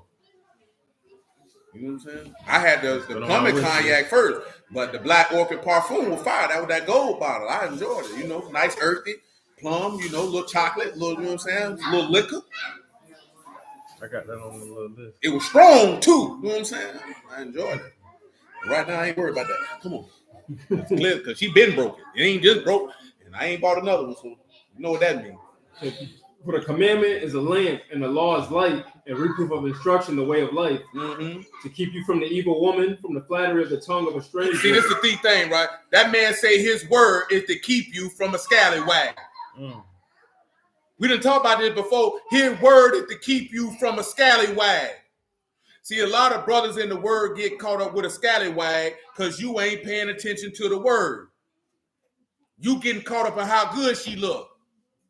You're not looking at her character. Matter of fact, you ain't even trying to deal with her long enough to learn her character because the only thing you trying to do is get you some poutine pie. And that's why your life is miserable. I'm dead serious. You know what I'm talking about? Well, I told you when I was in prison, man, dude from Jacksonville, he said, man, you don't understand, bro. You ain't got no kid. No, I understand, nigga. You was looking at that booty, all you were thinking about was that coochie. You wasn't using your mind. You was mesmerized. You can't be mesmerized with no loins, man. Ain't no woman beautiful enough. Ain't no piece of coochie good enough to put yourself in a miserable situation, man. When you think with your penis, it leads to destruction. So that's why the man gave you his word. Listen what he said. Read it again. See if it give him verse 23 and read it again. Say, for the commandment is a lamp, and the law is light, and reproofs of instruction the way of life, to keep you from the evil woman. To keep you from the who? From the evil woman. And from the flattery of the tongue of a strange woman. See, this is where a lot of dudes get caught up at, right? You know why? Most men don't get no compliments. Do you mention how they talking about that? I was telling them niggas like a box of drop of pen. Because you got dudes, they wear cologne strictly to get a compliment. I don't wear no cologne to get no. I don't give a damn if don't nobody say it smell. I ain't wear it for you, no way. Like straight up. If I get one, cool. If I don't, I wouldn't give a damn because I didn't put it on like, oh, somebody gonna smell me. They gonna tell me I smell good. I already knew I smelled good before I walked out the door. Guess what? Some people know a scent smell good. They just not gonna say nothing to you. You'll be surprised how many people wear fragrances just to get a compliment and be devastated when they don't get one. I seen dudes in this fragrance group I'm in, they said, would you rather have a good scent profile or performing? Them niggas said performing. So you don't give a damn if you like the scent. Just as long as it lasts long and it's strong and other people can smell it. I don't give a damn how strong it is. I gotta like it. If I don't like it, why am I gonna buy something I don't like because it performs well? I mention that because that's how a lot of dudes get caught up with women. She look good, but you don't like her. You know what I'm saying? Can't get caught up like that. Come on with it. They say, lust not after her beauty in your heart, neither let her take you with her eyelids, or by means of a whorish woman to a piece of bread. You know what that is? Now, what you think that mean when he say don't let her take it to her eyelid? Y'all see them pictures these women be posting? They try to hit you with them come his eyes, the bedroom eyes, them sex eyes. Don't let her catch you with them looks now. Batting them eyes and this, that, there, and the third. That's how you get got. That's how you get got now. Come on with it. And the adulteress will hunt for the precious life. She gonna do what? Hunt for the precious life. Well, that adulterous woman coming for your soul, boy. Come on. Say, can a man take fire in his bosom and his clothes not be burned? Can one go upon hot coals and his feet not be burned? so he that go into his neighbor's wife? Whosoever touches shall not be innocent. Boy, you going to hell. That's why they supposed to brought that man. Because they supposed to do what Proverbs 6 say. That man ain't innocent. Come on with it, man. Say, do not despise a thief if he steal to satisfy his soul when he is hungry.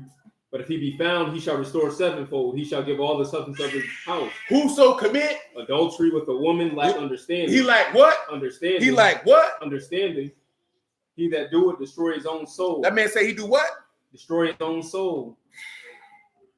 Come on. A wound and dishonor shall he get. Any man that sleep with another man's wife is automatically dishonored and shamed. That's what the words say. And his reproach shall not be wiped away. For jealousy, the rage of a man. Listen what he said. Your sin ain't going away. Well, that's tough right there, man. That man said your sin not going away. Read that again, man. He say, a wound and dishonor shall he get, and his reproach shall not be wiped away. Play with it if you want to. For jealousy, the rage of a man. Therefore, he will not spare in the day of vengeance. He will not regard any ransom, neither will he rest content, though you give many gifts. That man said, I don't want nothing from you. I want your soul, nigga. You ever heard, y'all don't listen to Scarface, but that nigga's had a song. He said, I don't want no money. I want your life. Do you see the man say, if you commit adultery with a man, why that man say, man, your reproach ain't going nowhere. That's why when you look at the scribes not bringing that man with that woman, that's what make that junk sour. You know what I'm saying? Because they supposed to knew the word well enough to know that. This man is not innocent. They knew what Jeremiah said, y'all naying after your neighbor's wife. This nigga is a disgrace. Why is he not here? Nobody asked. You know why nobody asked? Because they didn't care about that woman committing adultery. What the pressure was to kill them? Huh? What the pressure was to kill them? It was all about the Lord. They were trying to tempt him. They didn't care nothing about that woman. They didn't care nothing about who she was having sex with. They saw an opportunity to try to get him caught up. And that's all they cared about. Yeah, that makes sense. I was just making sure. They didn't want to see what he was going to do. They knew what they was going to do. You know what I'm saying? What he was going to do. And he put him to shame. Let's see how. Because I mentioned it because he said the fruit of the righteous is a tree of life. He's showing you where life comes from because in this instance, he showed mercy. You know what I'm talking about? Go ahead, man. We stopped at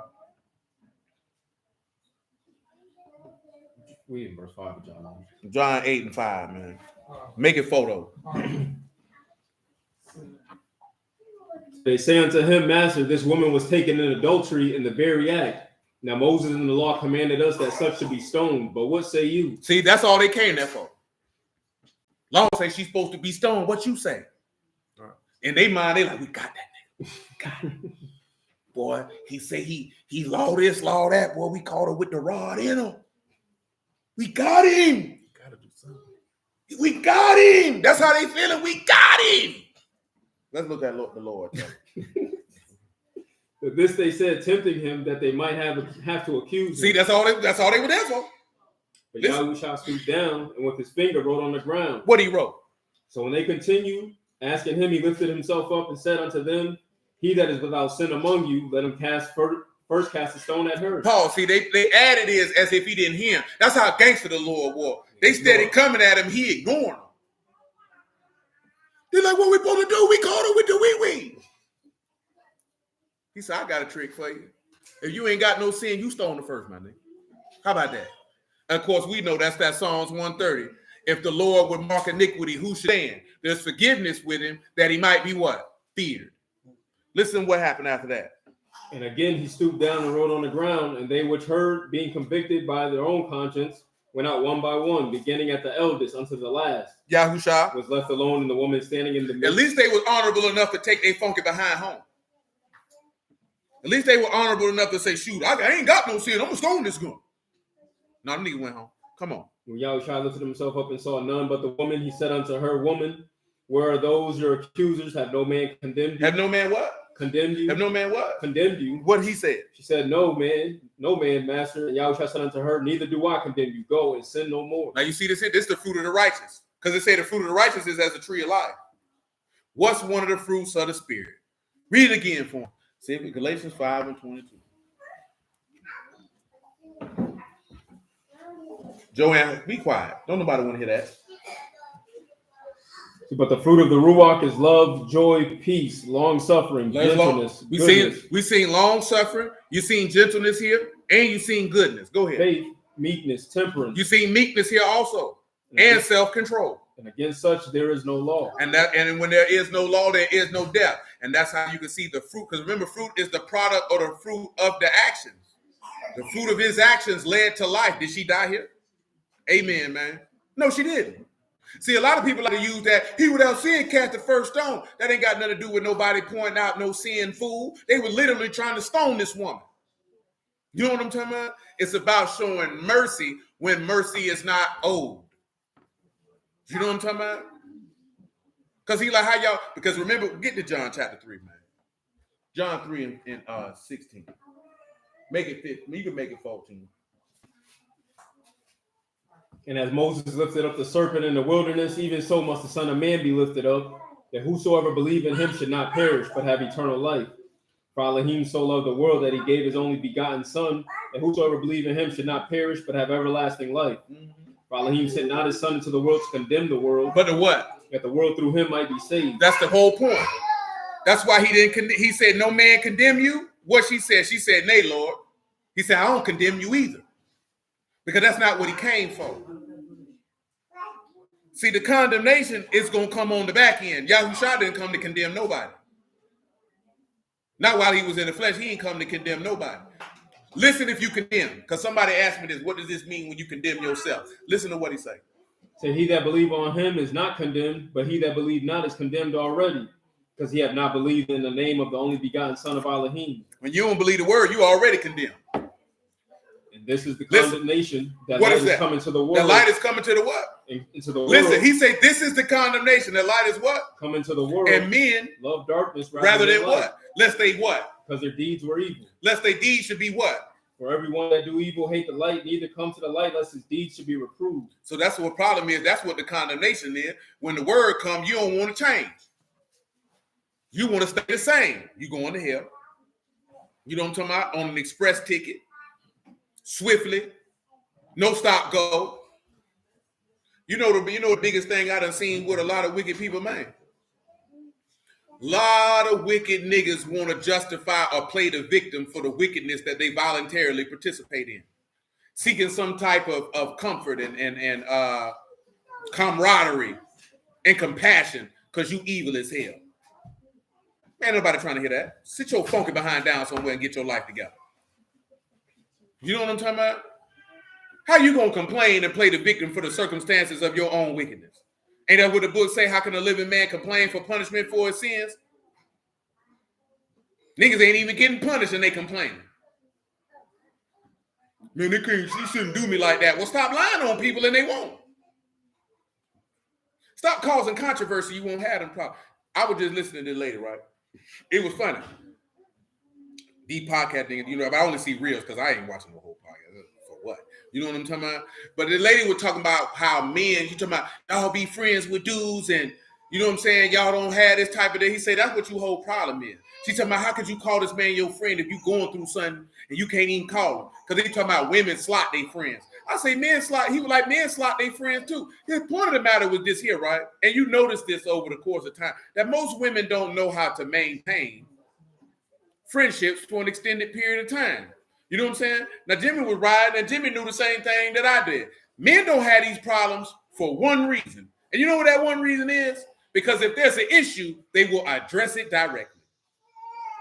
They will address it directly. They're not finna let it fester. They're not finna tell another friend. They're not finna talk about you. He finna come address you. And since he came in and addressed you before it got too far out of hand, nothing does anything to interrupt the flow of the friendship and they can continue on. You know what I'm saying? Women, you let that junk fester. You walk around upset talking bad about a nigga for 6 to 12 months. So now when that junk finally come out, now you got a chasm this wide. Now you got an issue. You know what I'm saying? Men generally don't have them problems. And it's for two reasons. Because if you do stuff like that, you're either going to end up in a fight or get killed. It's also another aspect too. And I had told you this here when we had to tell you, homeboy, like, boy, I can't fool with you. But I already knew you were going to do this. If you know a nigga lie on a nigga, you can't be shocked when he lie on you. You know what I'm talking about? If you know somebody that sit around and talk bad about a nigga, then you can't be shocked when he do it to you.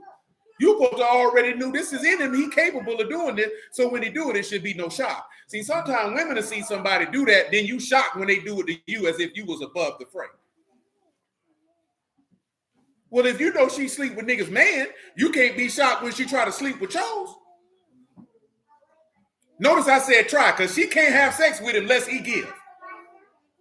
You know what I'm talking about? Because he can tell you need to get your homegirl, she a slut. You know what I'm saying? Then you know what some women will do? You'll blame him for coming on to her because she done got caught up because she a slut. Talking about, no, he tried me. If he tried her, why the hell he telling you get your homegirl, she a slut? He ain't finna tell you that if he tried it. I done been around too many women be like, man, I can't believe she did me like that. But you know she sleep with other men that's with other women. Why would you think she wouldn't do that to you?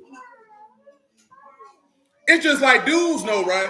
If they got a homeboy and they know this nigga old dirty dick bandit, and he known for backdooring, nigga not finna bring that nigga around his wife. Nigga know, boy, if that nigga steal, that nigga don't get invited to the house. In my line though, you know a nigga steal, you don't bring that nigga to the house. You know if that nigga smash another nigga wife, I don't care how cool you is with it, you not bringing him around yours.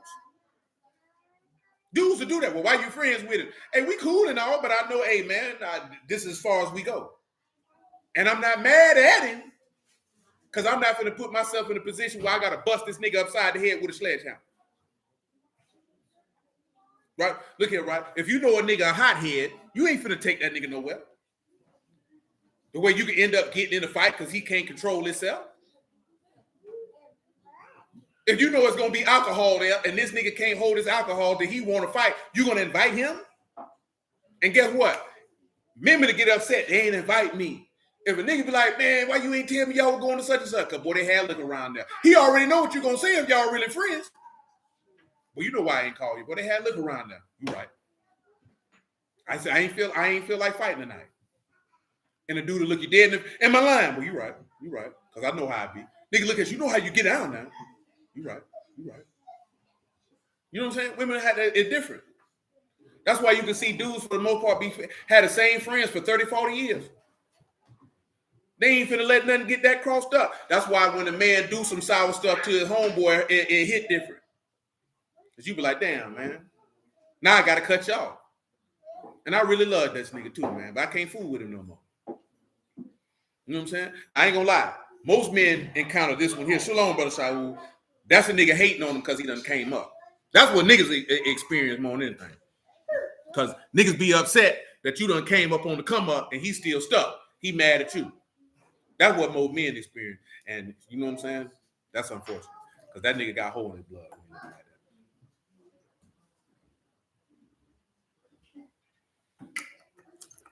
I remember Ray Marley told us that before we even started selling dope. He said, boy, friendships change when that money comes. And we seen that there too, boy. Because, boy, when my homeboy was in jail, boy, our other homeboy who was living with it, boy, he told him, yeah, man, go to the house, man, get X amount of dollars, man, take that to my mama. That nigga ran off on the floor with that bread. Not a roommate? Roommate, nigga. We childhood friends, nigga. Early 90s. To adulthood, nigga. You know what I'm talking about? Committed crimes with each other and all. That nigga ran off with them 50 bands. That nigga ain't give mom dudes nothing. Shoot, man. That nigga was in jail. What he was gonna do? I'm saying what God. Man, that nigga was gone, man. That nigga a circuit court judge in Broward County at this very moment. That ran off with that bread. Start a new life, huh? Start a new life, man. Damn. God. That nigga a circuit court judge, man. No exaggeration. That nigga's a circuit court judge in Broward County. That nigga ran off with that money, bro. You know what I'm talking about? Damn. Dog got out. Bro, that nigga been out. Shoot. Hell, even with that situation, he was in jail because his cousin told on him about some stuff his cousin did. But I ain't gonna talk about that no more on camera. You know what I'm talking about? Let that be where it's at, real. Come on. Hey. Godson, boy, ain't nothing wrong with you, boy. I don't know. That nigga might been taking you through. He was napping in the car. That nigga ain't sleeping, man. Go with John 3. Yeah, we need to get another example of these fruits this righteous exposed. I really just want to show the fruits of the Lord. I'm going to just flip a page open and see what I get. I can't use that one. You know what? I can use that one there. Mark 15 and 33.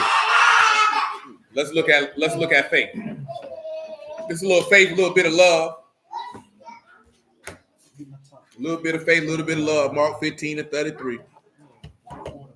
Saying when the 6th hour was come, there was darkness over the whole land until the 9th hour.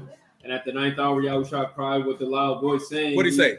Eli, Eli, lama sabachthani, where is being interpreted? My Elohim, why have you forsaken me? And some of them that stood by when they heard said, behold, he called Elijah. Mm-hmm. And when one ran and filled a sponge full of vinegar and put on a reed and gave him a drink, saying, let alone, let us see whether Elijah will come, take him down. Yahushua cried with a loud voice and gave up the ruach, and the veil of the temple was rent in twain from the top to the bottom. Listen, and when the centurion, that's good. Listen, we talked about this the other day, that his hope and desire was that his father would not do what? Leave his soul in hell to suffer in corruption. So you got to see the faith and the love that he had for the father, the love that he had for his bride, in order to lay his life down. See, this is part of the aspect that we talked about it before. Adam showed fruits of the spirit by dying for Eve. You know what I'm talking about? Which of course is, and he showed that in the aspect of love. You know, since I'm mentioning it, you know we got to go look at it. Songs of Solomon 8 and 5. It's strong as death. Mm-hmm. It's strong as death.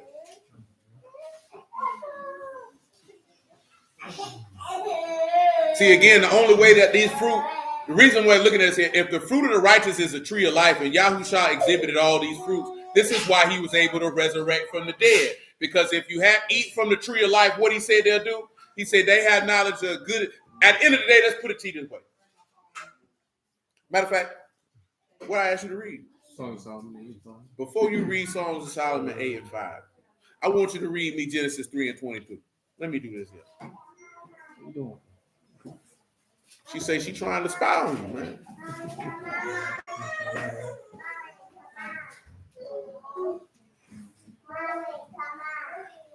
Now, Paul, now let me do this right here, right? We was just looking at John 8, right? And it said the woman was caught in adultery in the very act, right? But they didn't bring the man. Now, that just came to mind, right? Who would this woman be representative of? Yasharal, because she would commit adultery, and they didn't bring the man. You know what I'm talking about? Yasharal got caught in the very act, and he's showing you like, hey, I'm going to have mercy on you. You know what I'm talking about? Go ahead with it. Saying, Yahuwah Elohim said, behold, the man has become as one of us to know good and evil. And now lest he put forth. He said, man has become as one of us to know what? Good and evil. Now pause and go to Matthew 19 and 15. He said, man know good and evil, right? Mm-hmm. Let me give me Matthew 19 and 15. And he laid hands on them and departed thence. And behold, one come and said unto him, good master, what good thing shall I do that I may have eternal life? What he said? Said unto him, why call you me good? None good but one, Elohim. But if you will enter into life, keep the commandments. Keep the what? Keep the commandments. He said, which one? Yahushua said, you shall do no murder. You shall not commit adultery. You shall not steal. You shall not bear false witness. Honor your father and your mother. You shall love your neighbor as yourself. Does that not sound like that he would have the knowledge of good and evil? Now come back to Genesis chapter 3, verse 22. Read that again.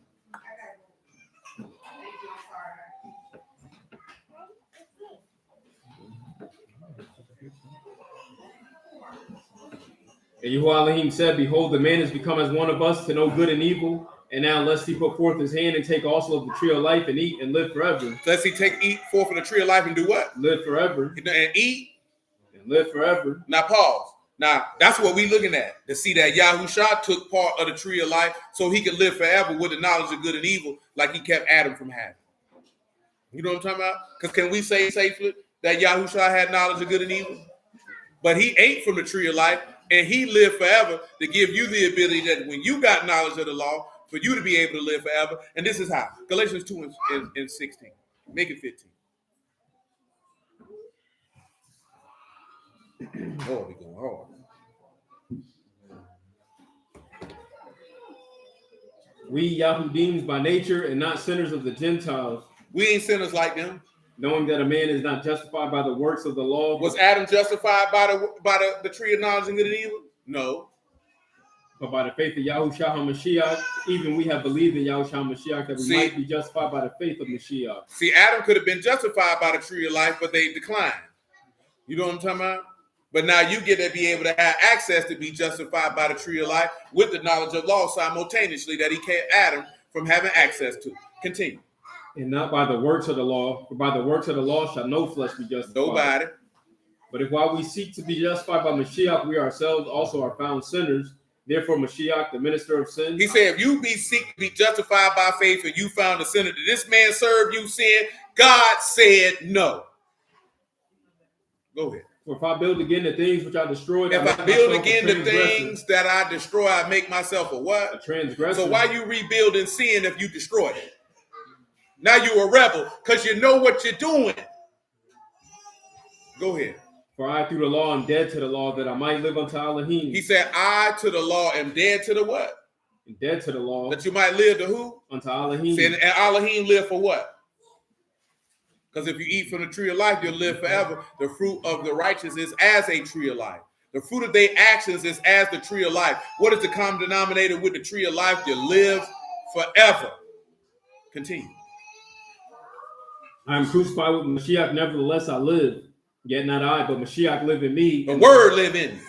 In the life in which I live, I now live in the flesh. I live by the faith of the Son of Elohim. I live it by the expectation, steadfastness, and reliability of Elohim. Who loved me and gave himself for me. He gave himself for what?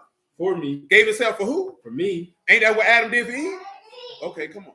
I do not frustrate the mercy of Elohim. For if righteousness by the law, the Mashiach is dead in vain. If righteousness is of the law, Adam died for nothing.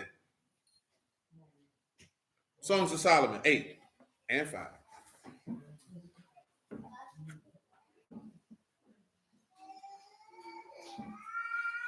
Who was this that come up from the wilderness, leaning upon her beloved? I raised you up under the apple tree. There your mother brought you forth. There she brought you forth, and that bare you. Set me as a seal upon your heart. Set me as a what? A seal upon your heart. Set me where? As a seal upon your heart. You need to set this man's word as a covenant on your mind. As a seal upon your arm, for love, strong as death. Love is strong as what? As death. It's strong as what? As death. And what else? Jealousy cruel as the grave. What else? The coals thereof, coals of fire. Go ahead. The most vehement flame. Go ahead. Many waters cannot quench love. Many waters can't quench love. Neither can the floods drown it. If a man would give all the substance of his house for it love, would be utterly contempt. Remember, Adam and the first and second Adam gave up everything they had for love. So that's why we were looking at that as forth as in that Mark 15 and 33, because the fruit of the righteous is love. And if you have the love of Elohim, it produces life. We just talked about that Wednesday. Didn't it say Elohim is love? And what did we see that when we read 1 Corinthians 13 earlier? That love seek not its own. Go to John 6 and 33 and listen what the man say.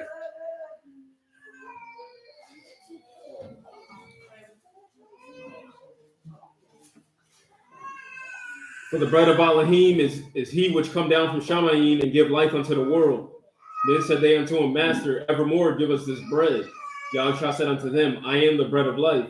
He that come to me shall never hunger. Never hunger. He that believe on me shall never thirst. Never thirst. But I said unto you that you also have seen me and believe not. Mm-hmm. All that the Abba give me shall come to me. Mm-hmm. And him that come to me I will in no wise cast out. I ain't gonna get rid of. I come down from Shamayim not to do my own will, but the will of him that sent me. You see how that's love? Because he's not seeking his own. He's not seeking his own. See, that escaped people. This man, we read the John 3, this man willfully laid his life down. See, give me 1 Corinthians 15, man, and 33 real quick, man. Make it 30. That was her back screaming like that, boo? Oh, Noah go to mix. That nigga Noah a buck. And why stand we in jeopardy every hour? I protest by rejoicing which I have in the Mashiach Yahushua, our master. I die daily. If after the manner of men I have fought with beasts at Ephesians, what advantage it me if the dead rise not? Let us eat and drink, for tomorrow we die. He said, what gain I'm going to get if the dead don't rise, man? Let's go ahead and live our life then. Be not deceived. Be not what? Be not deceived. Be not what? Deceived. Be not what? Deceived. Evil. Communication. Corrupt. Good manners. I speak. Awake to righteousness and sin. Notice that's what happened with Eve, right? Was she not deceived because of evil communications? Tell them what communications is right now.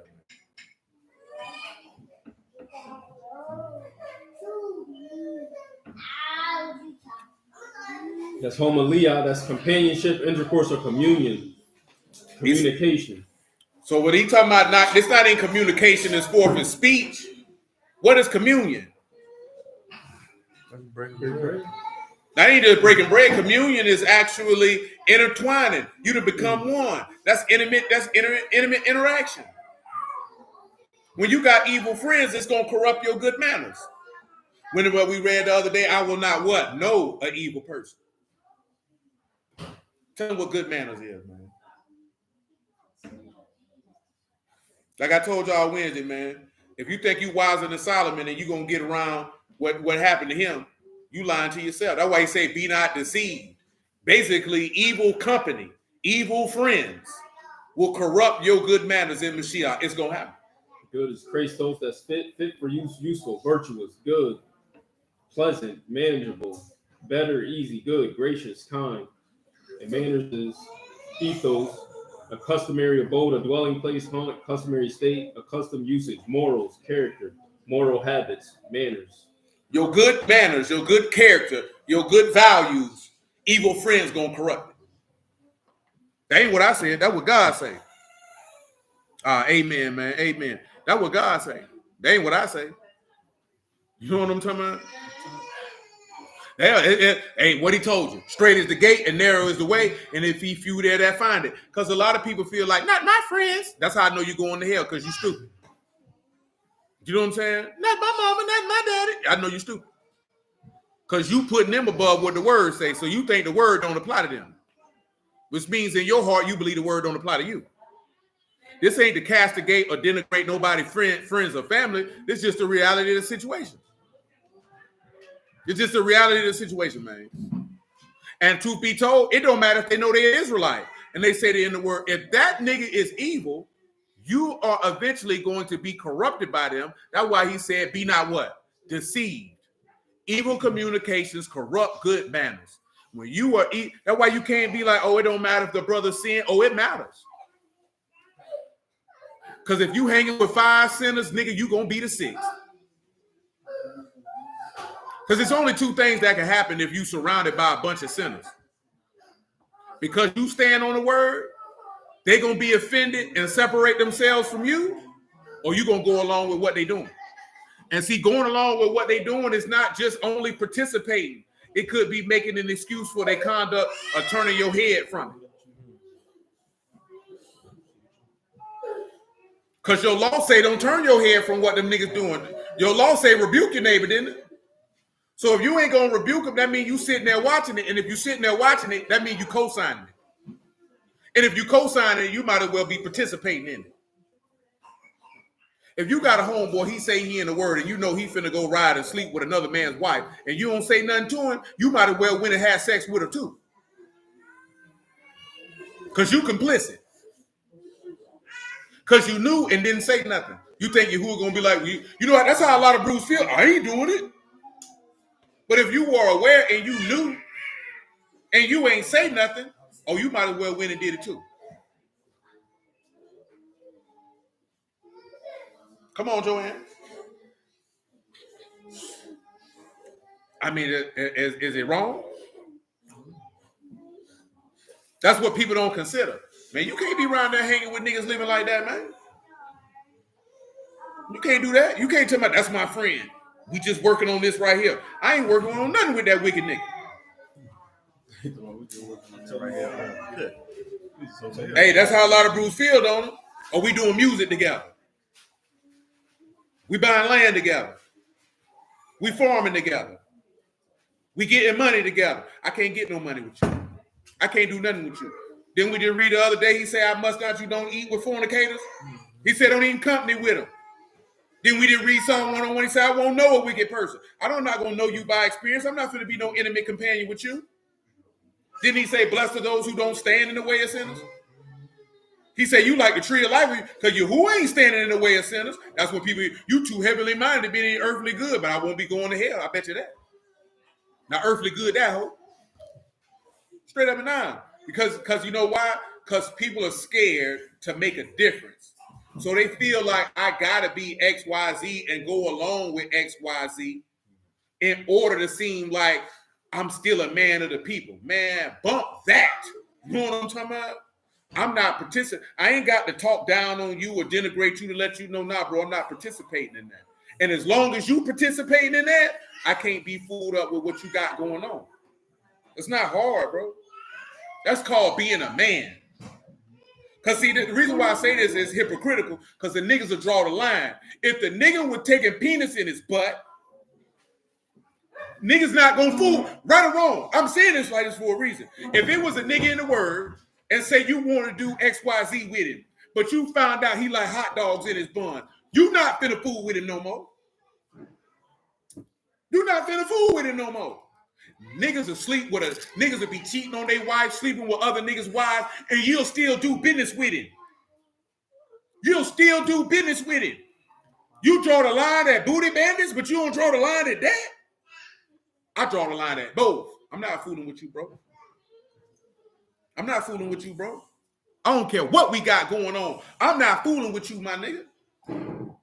At all. Y'all know it all the time. Rude be stealing. Boy, them niggas knew doggone Jermaine Grant was stealing. Them niggas still was fooling with him. That's how they felt. He ain't done mine. He ain't my money. I ain't fooling with this nigga, man. I told you a long time ago, when I seen the video of the nigga who over GOCC say out his mouth he was sleeping with niggas' wives, I said, I'd never listen to this nigga about nothing. I wasn't listening to him too tough then. You know what I'm saying? That's just Fat Boy used to put this nigga on. When I seen the nigga make, that's why when Brother Sean told me years ago, he was like, yeah, man, he was known for smashing niggas' wives. That's how I knew he wasn't lying, because before I even knew Sean, I seen the man said he did it. And well, you know what nigga said? He repented of that. And he very well may have. But I'm not finna be fooled up with this nigga. Man, how am I going to respect a man who over a congregation of people and he knowingly and willfully sleeping with his brother's wife? Boy, God ain't in him, and you couldn't convince me that he swung the corner and jumped in it later.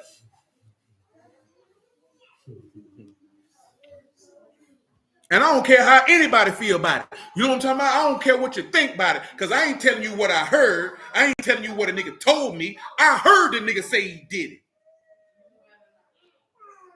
I was good right then. I'm straight. I wasn't even in the word that long, bro. This 2009, man. I ain't even talking about the quality of his work, because in my opinion, this work is trash. But that's just me. You know what I'm talking about? I'm talking about character, bro. This man was accused of this here, man. We seen people come up on videos he put up on the street, stepping to him about that, and that man made a video saying he did it. I'm good. Because, nigga, if you've been in the word all this time, God's supposed to been taught you not to sleep with another man's wife, man. I'm not finna listen to you. He said, what does Solomon mean when he say don't be over righteous? Well, let's take a look at it, my G. Come over here to Ecclesiastes for the young blood, man.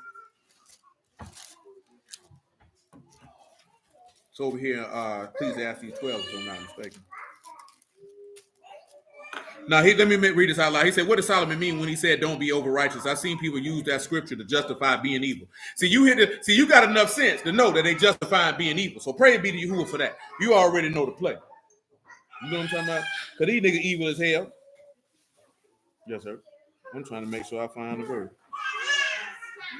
Oh, I'm in the wrong spot, ain't I? What verse that is, man? I'm thinking it's chapter 12. It ain't chapter 12. Oh, the light bothering you, Ruthie?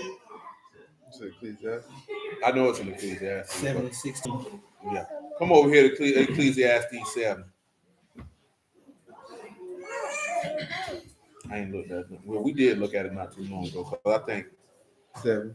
I think Brittany asked me about this some years ago, and we had to look at it. Come here, give me Ecclesiastes 7:13. Listen to him. Consider the work of Elohim, who can make straight which he had made crooked. That's one of the biggest problems a lot of people got, man. You can't make straight what he done made crooked. If he done made somebody evil, ain't nothing you can do. Come on. In the day of prosperity, be joyful, but in the day of adversity, consider. Elohim also have set the one over against the other, to the end that man should find nothing after him. Listen what he say. In the day of prosperity, be joyful. Weren't they joyful when they were sitting down with the Lord when we were trying to eat and all that there? But in the day of adversity, what he said? Consider. Tell him what consider means.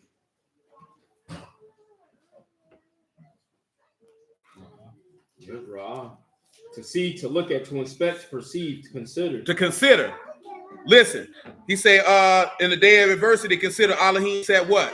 The one over against the other. To the end. That man shall find nothing after him. Tell him find nothing, man. What would you say if you in a company with sinners? But that job different, man. Job different, Drew. Find is masah, to find, to attain. Mm-hmm. And then nothing is low. That's nothing. Without. You know what that means? You ain't gonna be able to put nothing on the Lord after that. Come on with it. All have I seen in the days of my vanity. There is a just man that perish in his righteousness. There's a just man that what? Perish in his righteousness. Didn't Yahushua perish in his righteousness? See, that's that faith and that love again. That's why that faith produced life. I mean, the fruits produce life. Listen to him. And there is a wicked that prolong in his wickedness. That's why I told you, look how long Henry Kissinger was when he died. He's 100. Be not righteous over much. Be not what? Righteous over much. Neither make yourself what? Overwise. Why should you what? Destroy yourself. Now let's look at them words and let's see what they mean. I got you, sis. Nah, Drew, what you talking about is that's in Corinthians 5. We didn't talk about it the other day. That, you know, you must needs go out in the world. Having a company dinner with sinners is different than actually being, that's not an intimate companion. You know what I'm talking about? You go sit down there because you already know they sinners. They outside the house. That's not an intimate companion. When you talking about having an intimate companion, I mean, you talk to, you around this person, you intimate is intimate, you close. If I go out on a company dinner with you once a month, we ain't close. We ain't come close. You know what intimate means. That's how you got a baby.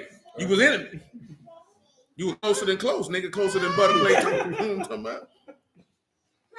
That's how everybody else got in the baby. You were intimate with them. You got real close. So you definitely can't do it from if you can do it from afar, you're a bad man. It's amazing.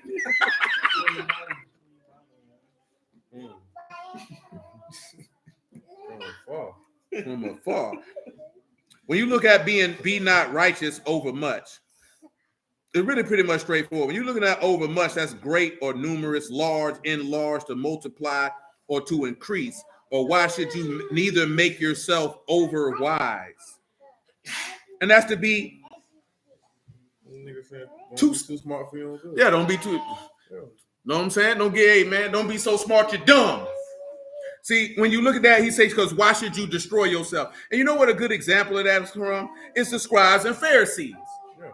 They were righteous over much and made themselves too wise. Because they were so smart that they destroyed themselves because they started coming up with their own commandments and precepts. If you instead of father and mother, could bring a gift to the altar and say it's a gift. You know what I'm saying? That's when you start drifting in the territory that you start making up your own stuff. See, niggas will come up, you don't want to be over righteous, brother. It's okay, I slept with his wife. Don't be over righteous, brother. I started to say something inappropriate. You know what I'm talking about? But that nigga evil, he going to hell. You know what I'm saying? That nigga going to hell. What's the other part on that? He said, be not over much what? Wicked. Neither be what? You foolish. So why should you die before your time? See, this is what Brittany had asked me about years ago. How can you die before your time? Because you can get your days cut. Your days be long. Yeah, you get your days cut. Speed up. Yeah, you get your days cut. You might have already been at 50. You know what I'm saying? He might have had you set at 65. Now you like, boy, tonight. That's what that rich man in the parable was. Oh, you building larger? Your soul required tonight. Let me see who you leave it to. Because see, when you talking about being over, when you talking about being over much wicked, that means you multiplying how wicked you is. See, when you look at being over righteous and over wise, that nigga who just studying the word just to debate and strife, because you're not multiplying doing right. Because how can you destroy yourself doing right? So that means in reality you ain't doing right. You're doing a lot of talking, but you ain't doing no walking, nigga. You're a paraplegic with the word. You know what I'm talking about? You know what that is, don't you? Your spine don't work. Your wee don't work. Your legs don't work. You don't feel nothing. But you multiplying. Stinking bastard. What was that for then, bro, after? You know what I'm saying? And I'm trying to think of somebody else who, besides the scribes and the Pharisees, is an example of that. No, now, see, that nigga just was a buster. He just was, what he was envious. He wanted the fame and honor that he felt like Moses was getting. But, yeah, I mean, yeah, you definitely, because he wanted to get, like I said, look, he talked to her too. And, you know, Miriam and Aaron got caught up with that too. You know what I'm saying? You trying to be too wise. I got word too. That nigga know he wasn't right. Korah, I mean, no, he might have not known. Let me tell you something, man. Be honest with you. It's a lot of niggas say people are too wise to receive the testimony of Elohim. Now and then. Indeed. That's definitely true. Because, you know, he say the stake is foolishness to the wise. You know what I'm saying?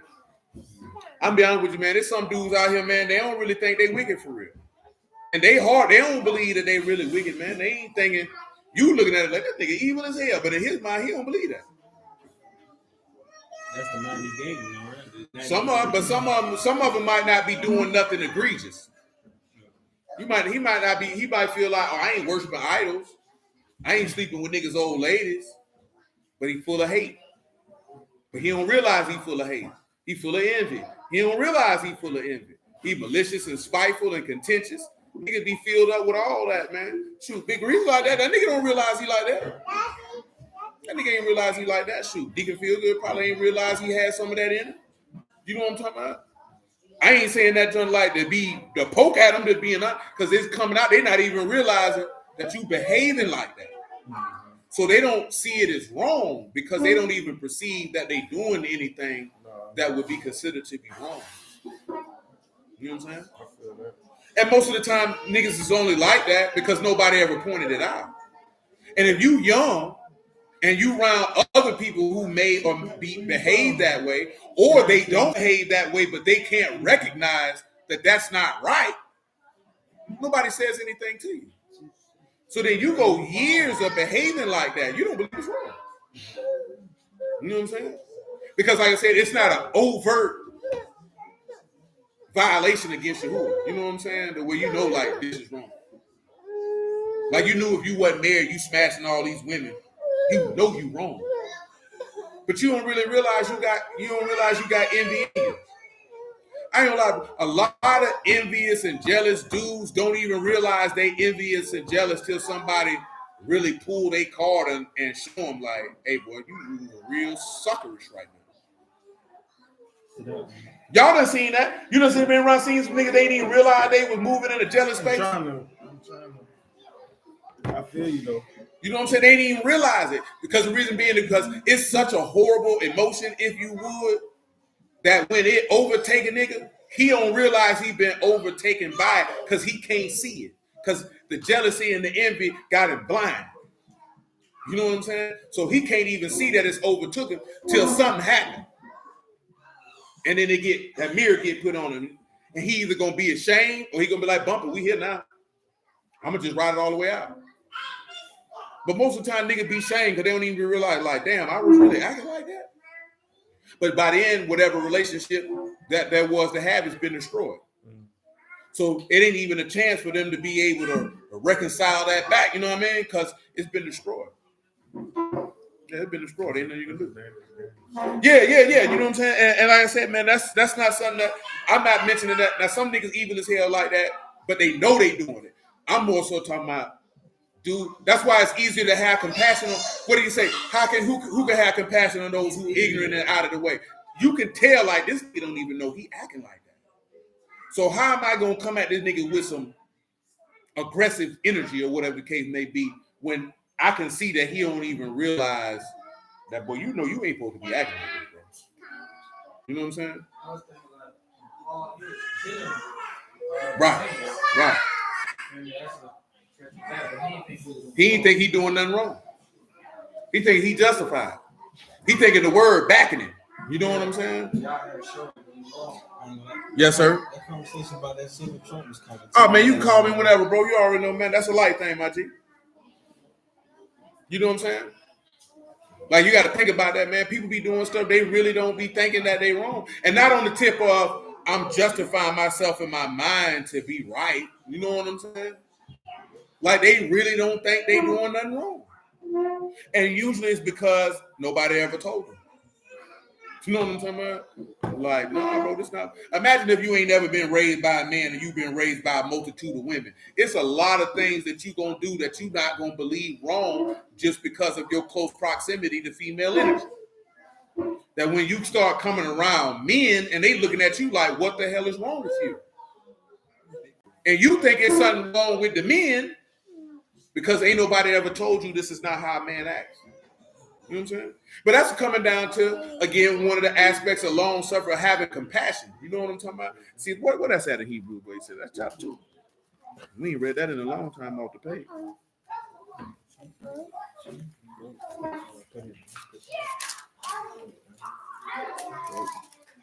You keep it straight. A lot of times people don't be thinking about that, man. Some people are out of the way, so you got to have some level of compassion on them. See, it's different when they know what they're doing. Come on to Hebrew 5:1. See, some people know what they're doing, but a lot of people, they don't really know what they be doing, man. To be 100% honest with you. Hebrew 5:1, man. Let it go. For every high priest taken from among men is ordained for men and things to Elohim, that he may offer both gifts and sacrifices for sins. Who can have compassion on the ignorant and on them that are out of the way? For he that himself also is compassed with infirmity. So listen, right? Listen to verse 3. And by reason hereof he ought, as for the people, so also for himself, to offer for sins. And no man take this honor unto himself, but he that is called of Elohim as Aaron. So also Mashiach esteemed not himself to be made a high priest. But he said unto him, you are my son, today have I begotten you. That's good. Notice, right? Then this is also going in the aspect of the fruit of righteousness love. You did? Because now this is produced. You know what I'm talking about? Because he said he can only have compassion on those who are ignorant and out of the way by taking on their infirmity. Is that not what it said? So what does this mean? All of us was ignorant and out of the way.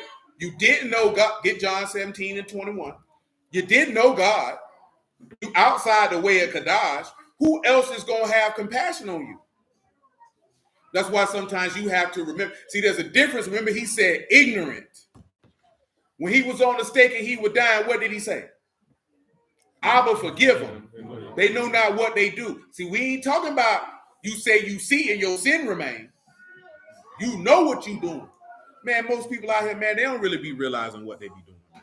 And I'm just being honest with you. I'm talking about whether they in the word or not in the word. You know what I'm saying? A lot of people don't really you know why I say that? Because if they knew what they was doing, then they wouldn't do it.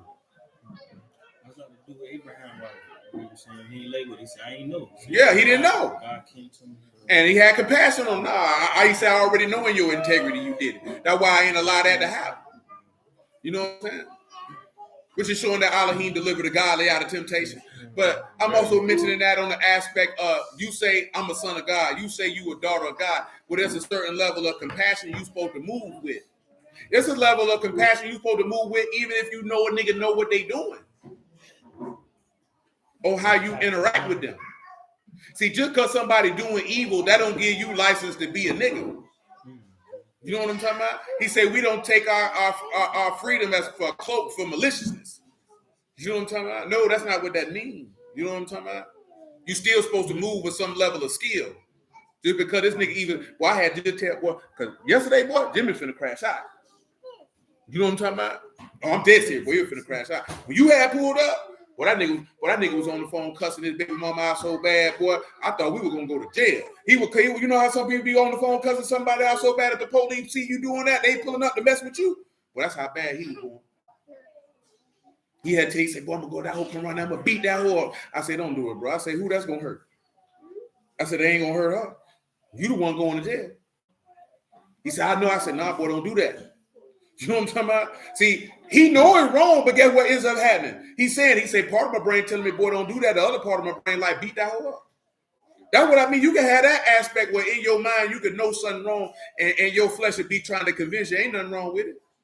And depending on how strong you is in the spirit, boy, you'll listen to your flesh and allow your flesh to believe what's wrong ain't really wrong. You know what I'm saying? Because you'll convince yourself. That's why he say your lust will deceive you. You know what I'm talking about?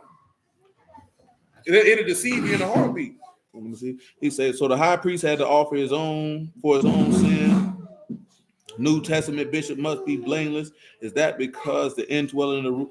Now, when you're dealing with that, right, the high priest, because the Day of Atonement, would make an offering for himself and then for the sins of the people.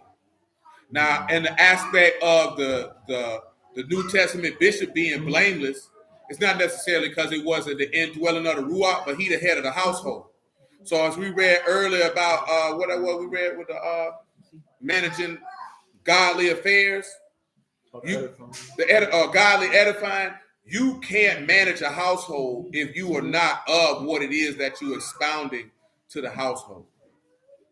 You know what I'm talking about? So if you the bishop, you can't be telling the people, you can't end up being a scribe and a Pharisee. Like you said, your leaven is hypocrisy.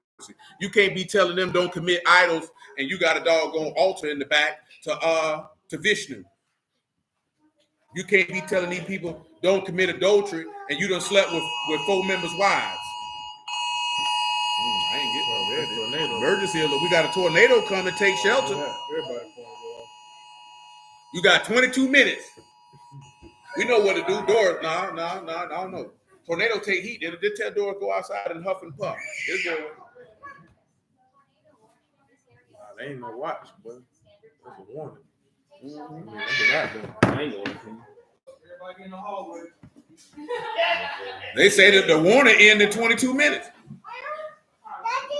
That means it might have been one touchdown. Right, I say there's a warning. It's out there. Well, the conditions is right. If it say watch, that means possibly. It came on everything. Warning means, hey, It came 30 on minutes, everything. it could be at your door. My daddy heard about the school truck one day. Well, we're going to get it right out before the power goes away. Tornado on the block. Don't nobody got a basement. This Florida. Who asked about a basement? And take your silly. Go back to New York. Sit down, bro. Sit down. Man, ain't nobody got no basement in Florida. That's the attic. Now the attic, you can't go in the attic. You know why you can't go in the attic? That's the first thing that's gonna go, the damn roof. We ain't even worried about the roof going. Now listen, nigga can't go in the attic because you think that's gonna be a floor. And you gonna stick your foot through that hole and you going through. Cause that's drywall. You gotta walk on the beams. No, not West, they got the basement. You gotta walk on the beams, baby. That's the New England thing. You're gonna lose. Nigga, that nigga, we was in the roof we was in the attic one time getting some trash and Pooh stuck his foot in there. He said, oh no! He didn't stay on the beam. Kick straight through that hole. I had my foot go through the roof. Yeah, you gotta walk on the beams. I stepped right on it. Hey man, what you call that piece that got to go on the you gotta put that junk on the secure it on the bolts on the grill. That is a ratchet. Oh. Like you got the bits, but then you know what I'm talking about, they talking about it's another Oh, piece. extension? Right, yeah, that's probably Because it's a tight spot. They usually put it in the tight spot. yeah, I guess because the bolts go around the lugs, but they're not firm like Virgin that. It ain't gripping. It's the right size. Yeah, they said they ain't gripping. Them nigga, we ran to the landfill. I'll go back around. So April, Quran, April. First week of April.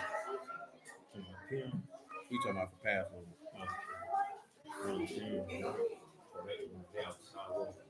mean, white people don't care about them type of things in the South, man. Hurricane, schmurricane. If we die, we die.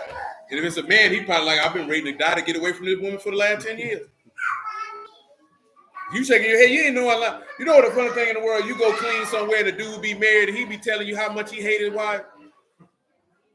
And he don't hate her enough to leave. He hate her enough that he want to die. Like, that's weird. Just leave, nigga. Why is you wishing for death? I never understood that. That's the only way I can leave her with honor. Lord, some of these men be praying for death. Please kill me.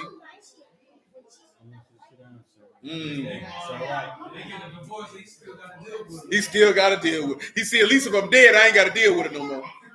I ain't got to see her. I ain't got to talk to her. I ain't got to do nothing. That's tough, bro. That's tough. Hey, all jokes aside, I know people don't like to hear this here, and unfortunately, I ain't saying it's the majority, but it's a lot of dudes feel. Look here, man. It's not black dudes. My whole childhood, it wasn't black dudes that I seen that hated their wife. It was always white men. They tell you about it, hope they don't even care. I'm talking about with no regard, no shame, no care. I hate this woman. They wouldn't even care if they was in the car with you or not. No, I'd be like, well, damn. I'm like, I'm not exaggerating or nothing. I ain't never heard too many black dudes talk bad about their wife like I heard white men talk bad about their wife. It's always white men that talk about it. Never, bro. Never. I ain't never heard black men talk about their wife like I hear them white men talk about their wife. You be in the bar every day to get away from her. Like, straight up, like, nigga. Man, when I was in prison, man, it was COs. Like, I take extra shifts all the time not to go home. I'm like, damn. You rather be in here with men? She got to be a ball buster. You know what I'm talking about? Take overtime to be away from home. Well, I'd have heard a lot of men say that, boy.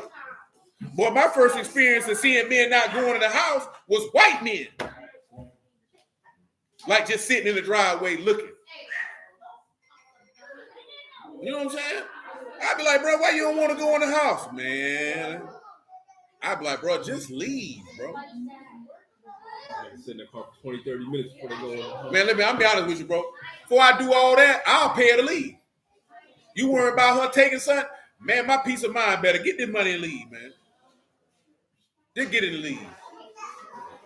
But that's just because a lot of ladies don't really realize how insufferable they are. You know what I'm talking about? Because I told you, that's why my man choked that lady out. And I ain't saying he should have choked out.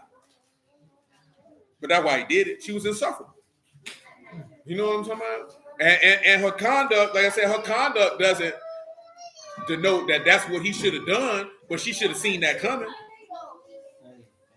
Because you can't put your hands on and say certain stuff to certain people and then be shocked when you get a negative reaction.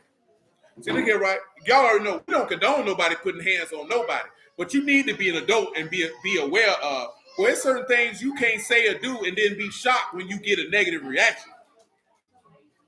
You know what I'm talking about? It's men and women do that. You got dudes feel like they can call a nigga out his name, like we already know we from the South, boy. You call a nigga pussy to his face, you know what I'm saying? You saying nigga, we can fight. It's no problem. Ain't no problem. We can fight. Maybe pussy might not bring the fight, but you add that nigga behind it. You know what I'm talking about? And he might be ready to go. You call him a Mitch with that nigga behind it. He might be ready to go. He definitely ready. Yeah, that's probably it. Now, see, New York niggas different because they say SMD just in general, like it's nothing. That's the only city. Yeah, that's the only city in America I know where you can invite a nigga under your clothes and nigga might not fight you. But boy, down south, boy, you invite a nigga under your clothes, you just told him, nigga, we can fight. If you want to. You know what I'm saying? And sometimes I believe that ladies say and do things and they believe because they're a lady that a negative reaction won't come back to them. You can't live your life like that. But at what point in a verbal altercation is it unacceptable? It's unacceptable from the first time it's uttered. I'm just saying as far as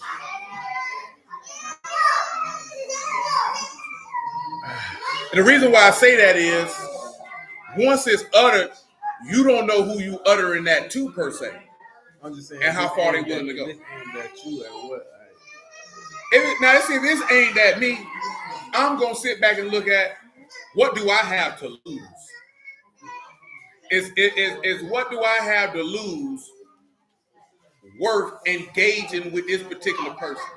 And if I know I got something to lose, I'm gonna just walk away because I can't toss away what I. That was pretty much what I was telling them. Like, you got something to lose.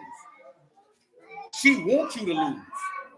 Her hope is for you to lose so that she can revel in the loss. Don't give her what she wants. I get it. I'm talking about from a man perspective. For the same difference with a man. Nigga, if I'm getting money, you know what I'm talking about? Whatever it is that I got going on, I just use that because that's the first thing that came to my mind. And the nigga selling out, I got something to lose. What if I got a business? And if I go to jail, this negatively reflects on a contract I got, and I lose $50,000. I lose $100,000 because of what a nigga said. You know what I'm talking about? No, I'm not doing that. You got it, bro. I'll be all that because I got something to lose. See, a lot of people out here, they ain't got nothing to lose, so that's why they don't mind participating in verbal jousting. But you have to look at what direction you going on in your life, because see, sometimes you don't want to take that disrespect. You want to respond back at the level of the disrespect has been given unto you. But you have to look at some point on what do I have to lose. One thing I learned when I was in prison, man, and I kind of knew it before I went to prison, the worst man to get in any type of involvement with is a man who ain't got nothing to lose. Because he don't care. Yeah, he don't care. He don't care. You know what I'm saying? So when you look at it as you being a servant of Yahuwah more specifically, you have something to lose. I've been told you that. Sinners ain't got nothing to restrict their behavior. So they don't care. You got something to lose. So you have to always weigh that out in every interaction you got. This man, this woman ain't worth your soul. You got it. Conventions is like Yahuwah. That's what the book saying. Come on with it, because we might lose power around this one. On the west side, power go out over here real quick. All these doggone trees and under power lines out there. No, I'm talking. You know, we live off shit. Ain't nothing but trees around that hole. All the limb got to do is just brush up against it. Oh, we ain't got no power. Where you at, see? Say John 17. Who? John 17. Yeah, 17 to 20.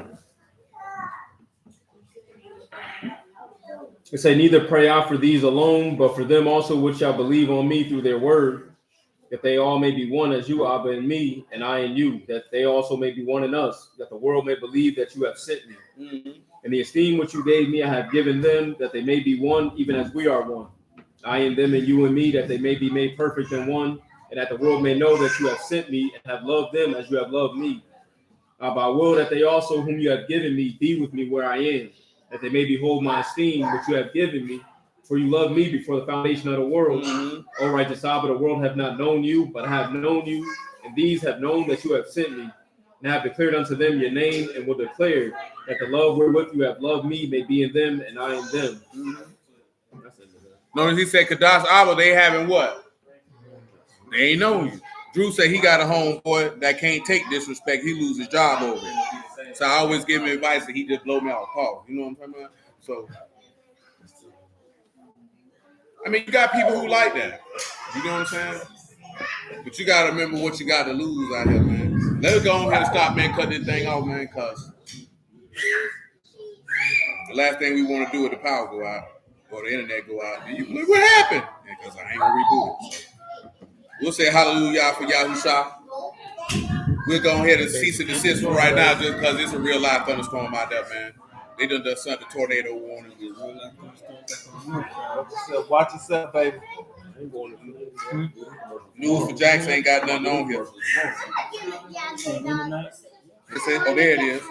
Tornado warning issued for Duval, Nassau, and Baker counties.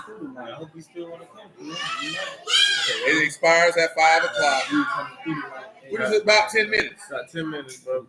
But we got a lot of, no, we just go probably, man, this is like I just said, there's a lot of trees on the west side, man. Power go out over here all the time when that wind gets going. Hey, but we'll probably continue over and just make the next one be Proverbs 11 and 30, man, and look a little bit more how the fruit of the righteous as a tree of life, that the fruit that the righteous produce leads to everlasting life, and the multitude of examples that pertain unto that. I appreciate y'all. The bless out the house of Elohim in the name of Yahushua. I love y'all, man. Yahuwah willing, man. We'll be back on Wednesday and make it do what it do. Yeah, I ain't gonna lie. I'm Until trying then. to figure if I want to bump ahead or hang back. Amen, man. Shalom, bro. Hey, Yahuwah Baruch. Yeah, it might ride all night. You right. Yeah, you right.